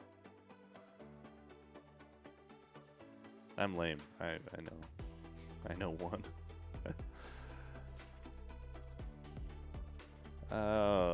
Let's go risky. Okay, so we upgrade a card, or we obtain a special relic and become cursed. I don't really like that curse. Pain. But a relic would be nice. I wonder if this might work with... I think this would work with the 1 card I have. Alright, what relic did we get? Warped Tongs. At the start of your turn, upgrade a random card in your hand for the rest of combat. Yeah, I'll take it. I'll take it. We're at 58. I think we're okay to Smith.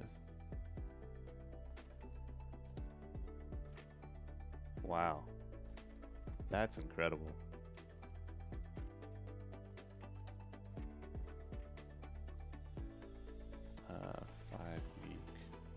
Finesse, 4 block. Double tap. Your next 2 attacks are played twice. That's pretty good. Inflame. I think I like this double tap.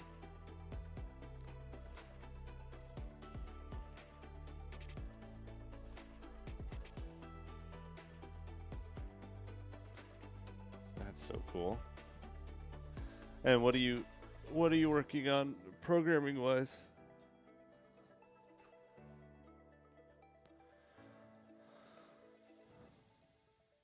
All right. Let's see. Exhaust your hand, deal 7 damage. Dark Shackles. Never seen that before. Enemy loses 9 strength this turn. Oh, that's pretty cool. Put a skill from your draw pile into your hand. I'm really just not getting the strength increases that I want. What's this? Start each combat with 3 thorns. Whenever you play a power, attack, and skill in the same turn, remove all debuffs. I can't afford that one.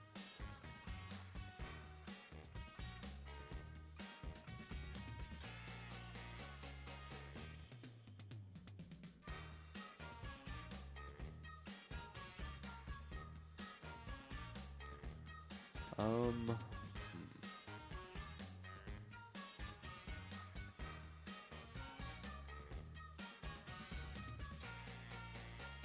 me get these two. Alright.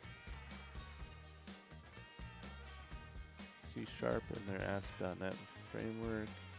Moment building a Razor. Pages application similar to Reddit. It's a server-side rendering. That's cool.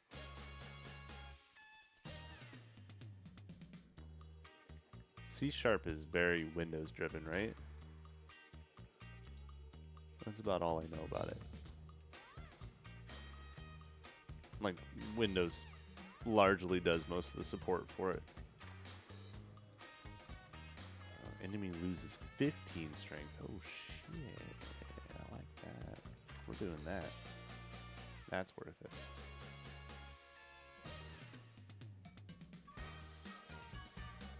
Whenever you rest, you may add a card into your deck. Okay. We have choices. We can do elite now. Or we can do elite later. We could heal, we could rest, and then do the elite. Yeah, let's do that. We're gonna rest this time. Deal 5 damage, deal 10 damage. 32 damage. That might be fun. I see.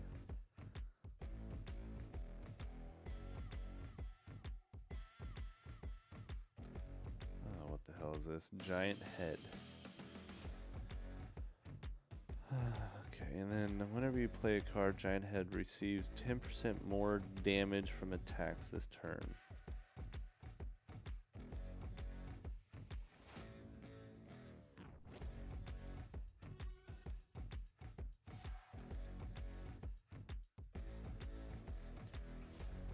So you're building a Reddit clone, or similar to Reddit. Is this just something so you learn, or is this something you want to like release at some point? I think. Oh wait, is it only this turn? Oh shit, it's only this turn. This Dark Shackles suck. Why did I get these? Alright, well. Confirm. +1 slow.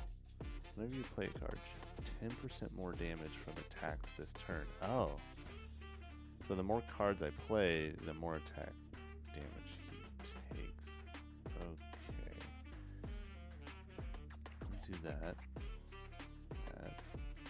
And that. I don't want to do that.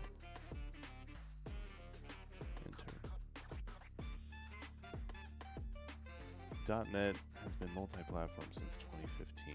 When you say multi-platform, you mean it can be released to Android, iOS, web, etc.? Yeah, build something complex. How do you stay motivated?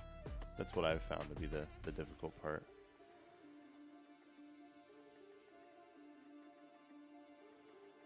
Alright, we can do a lot of damage with this double tap.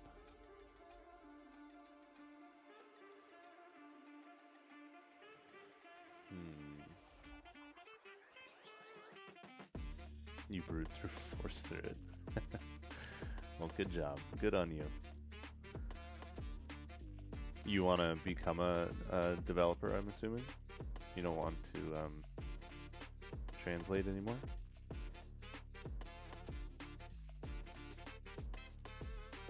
Alright, we're not going to go for the big attack.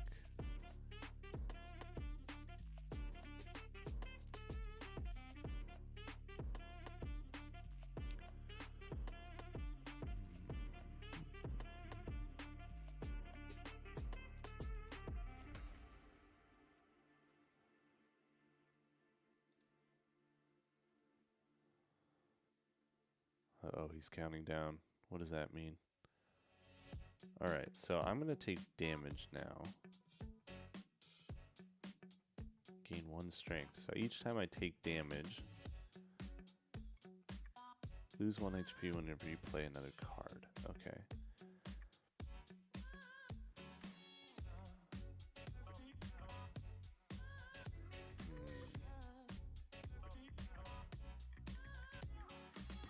Oh, okay. You can develop on Linux, Mac OS, and Windows. Okay.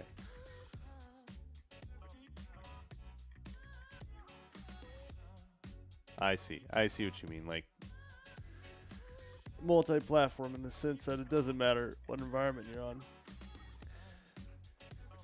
Yeah, I think my comment about Windows is just that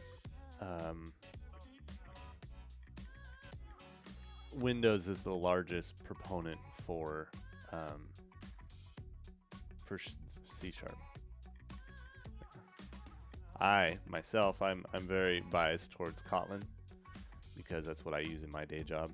I'm an Android developer, and it now has a Kotlin multi-platform side of things where you can write everything in Kotlin, and it'll all work across Android, iOS, web, etc. So Kotlin, multi-platform, to me means it can run on multiple devices, but I see what you mean by it can be developed on multiple devices. Okay, so let's see. What do we want to do here?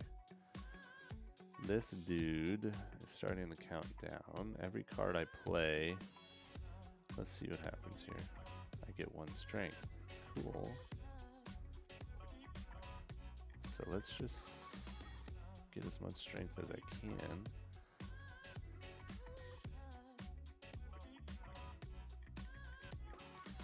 Let's send the double tap back. Let's cleave this dude. And there we go.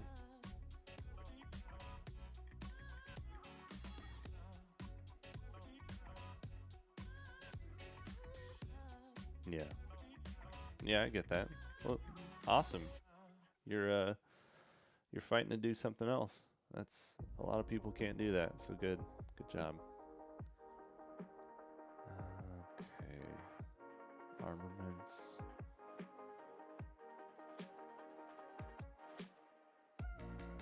We need some other things.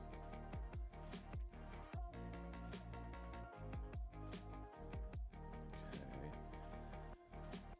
Guess we'll do...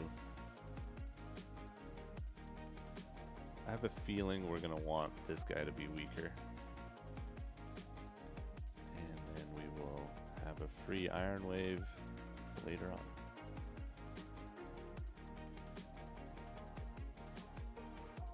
Okay, he's going to do 22 damage. Good thing we can deal with that.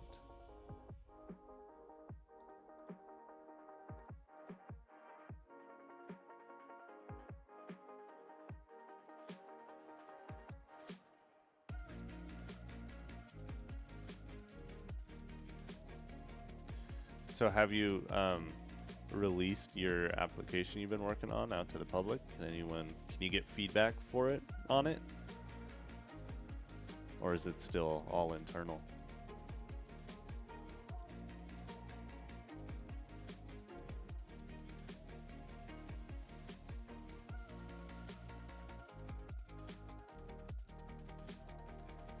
I'm gonna take a lot of damage here.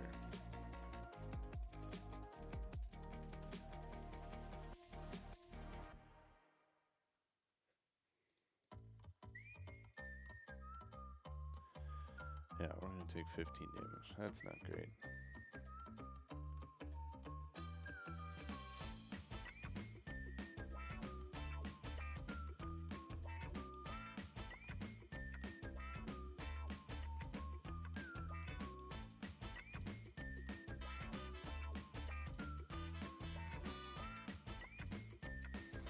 You rolled your own off. Yes. Yes, that is always a mistake. That's something we all must learn.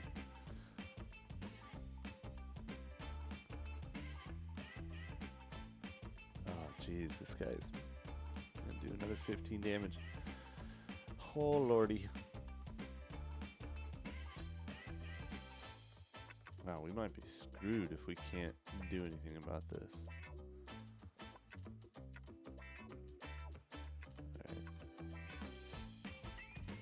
might be screwed. I think we are. Oh shit. Yeah, there's not a lot I can do.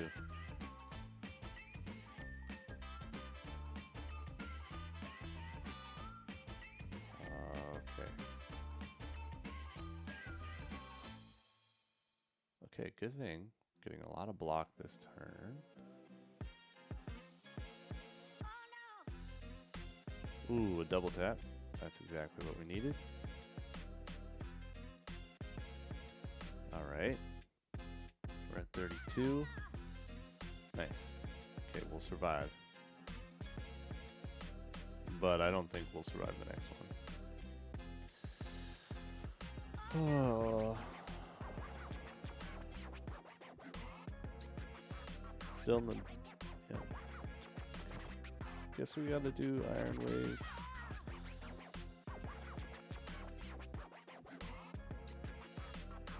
Might as well just take everything.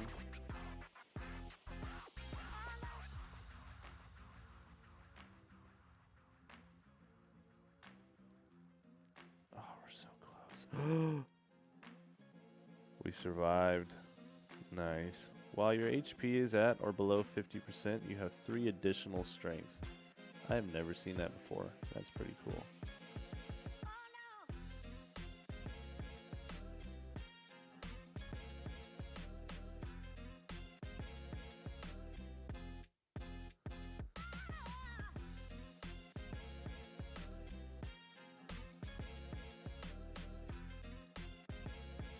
Guess I'll take that one.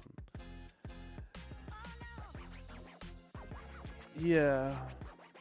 One man work is a bit too much, and sadly people don't want to commit to a random project. Yeah, I mean, that's hard, right? Because projects take a lot of time, and especially if it's unknown where it's going to go, it's hard for people to commit to it. Maybe you can try selling it as like a learning opportunity, but you know, it has to be, not everyone is as motivated as you to go and, you know, improve yourself. Yeah, I would say my only suggestion is try to get it in front of people as soon as you can, so that you're like getting a motivation pump, right? Where people are giving you feedback, telling you what they really like, telling you what they don't like, and that way you have direction. And you don't kind of get into the so focused on the day-to-day of just getting into work that, you know, you start getting down on yourself. I know I've run into that problem. Ran into that problem with my last project, which is kind of why I moved to making the game. Because I figured the game was something that I could make, get in front of people relatively quickly, and everyone loves to provide feedback on games. So I'm hoping that will motivate me moving forward. And then also doing this, I feel like, you know, in some instances, people give me good feedback as well. So tried advertising a project on C# Reddit and Discord server to people who would like to learn. There was a ghost town on the post. Yeah, that's okay. I mean, not everything you do is gonna get like traction. I would say just keep trying. Again, I think you need to provide the vision so people get excited about the idea, whether that's like early mock-ups or something, but just getting it in front of people. Anyways, it's 5:47. I think that's me for the day. Emporium guy, I appreciate you joining. Good luck on your project. Let me know how it goes. Maybe start a Discord or something, you know, for people to be able to give you that feedback and just slowly build up that community. That's the only way it's going to happen. That's what we're doing here. So, anyways, you have a great rest of your day, and have a good one.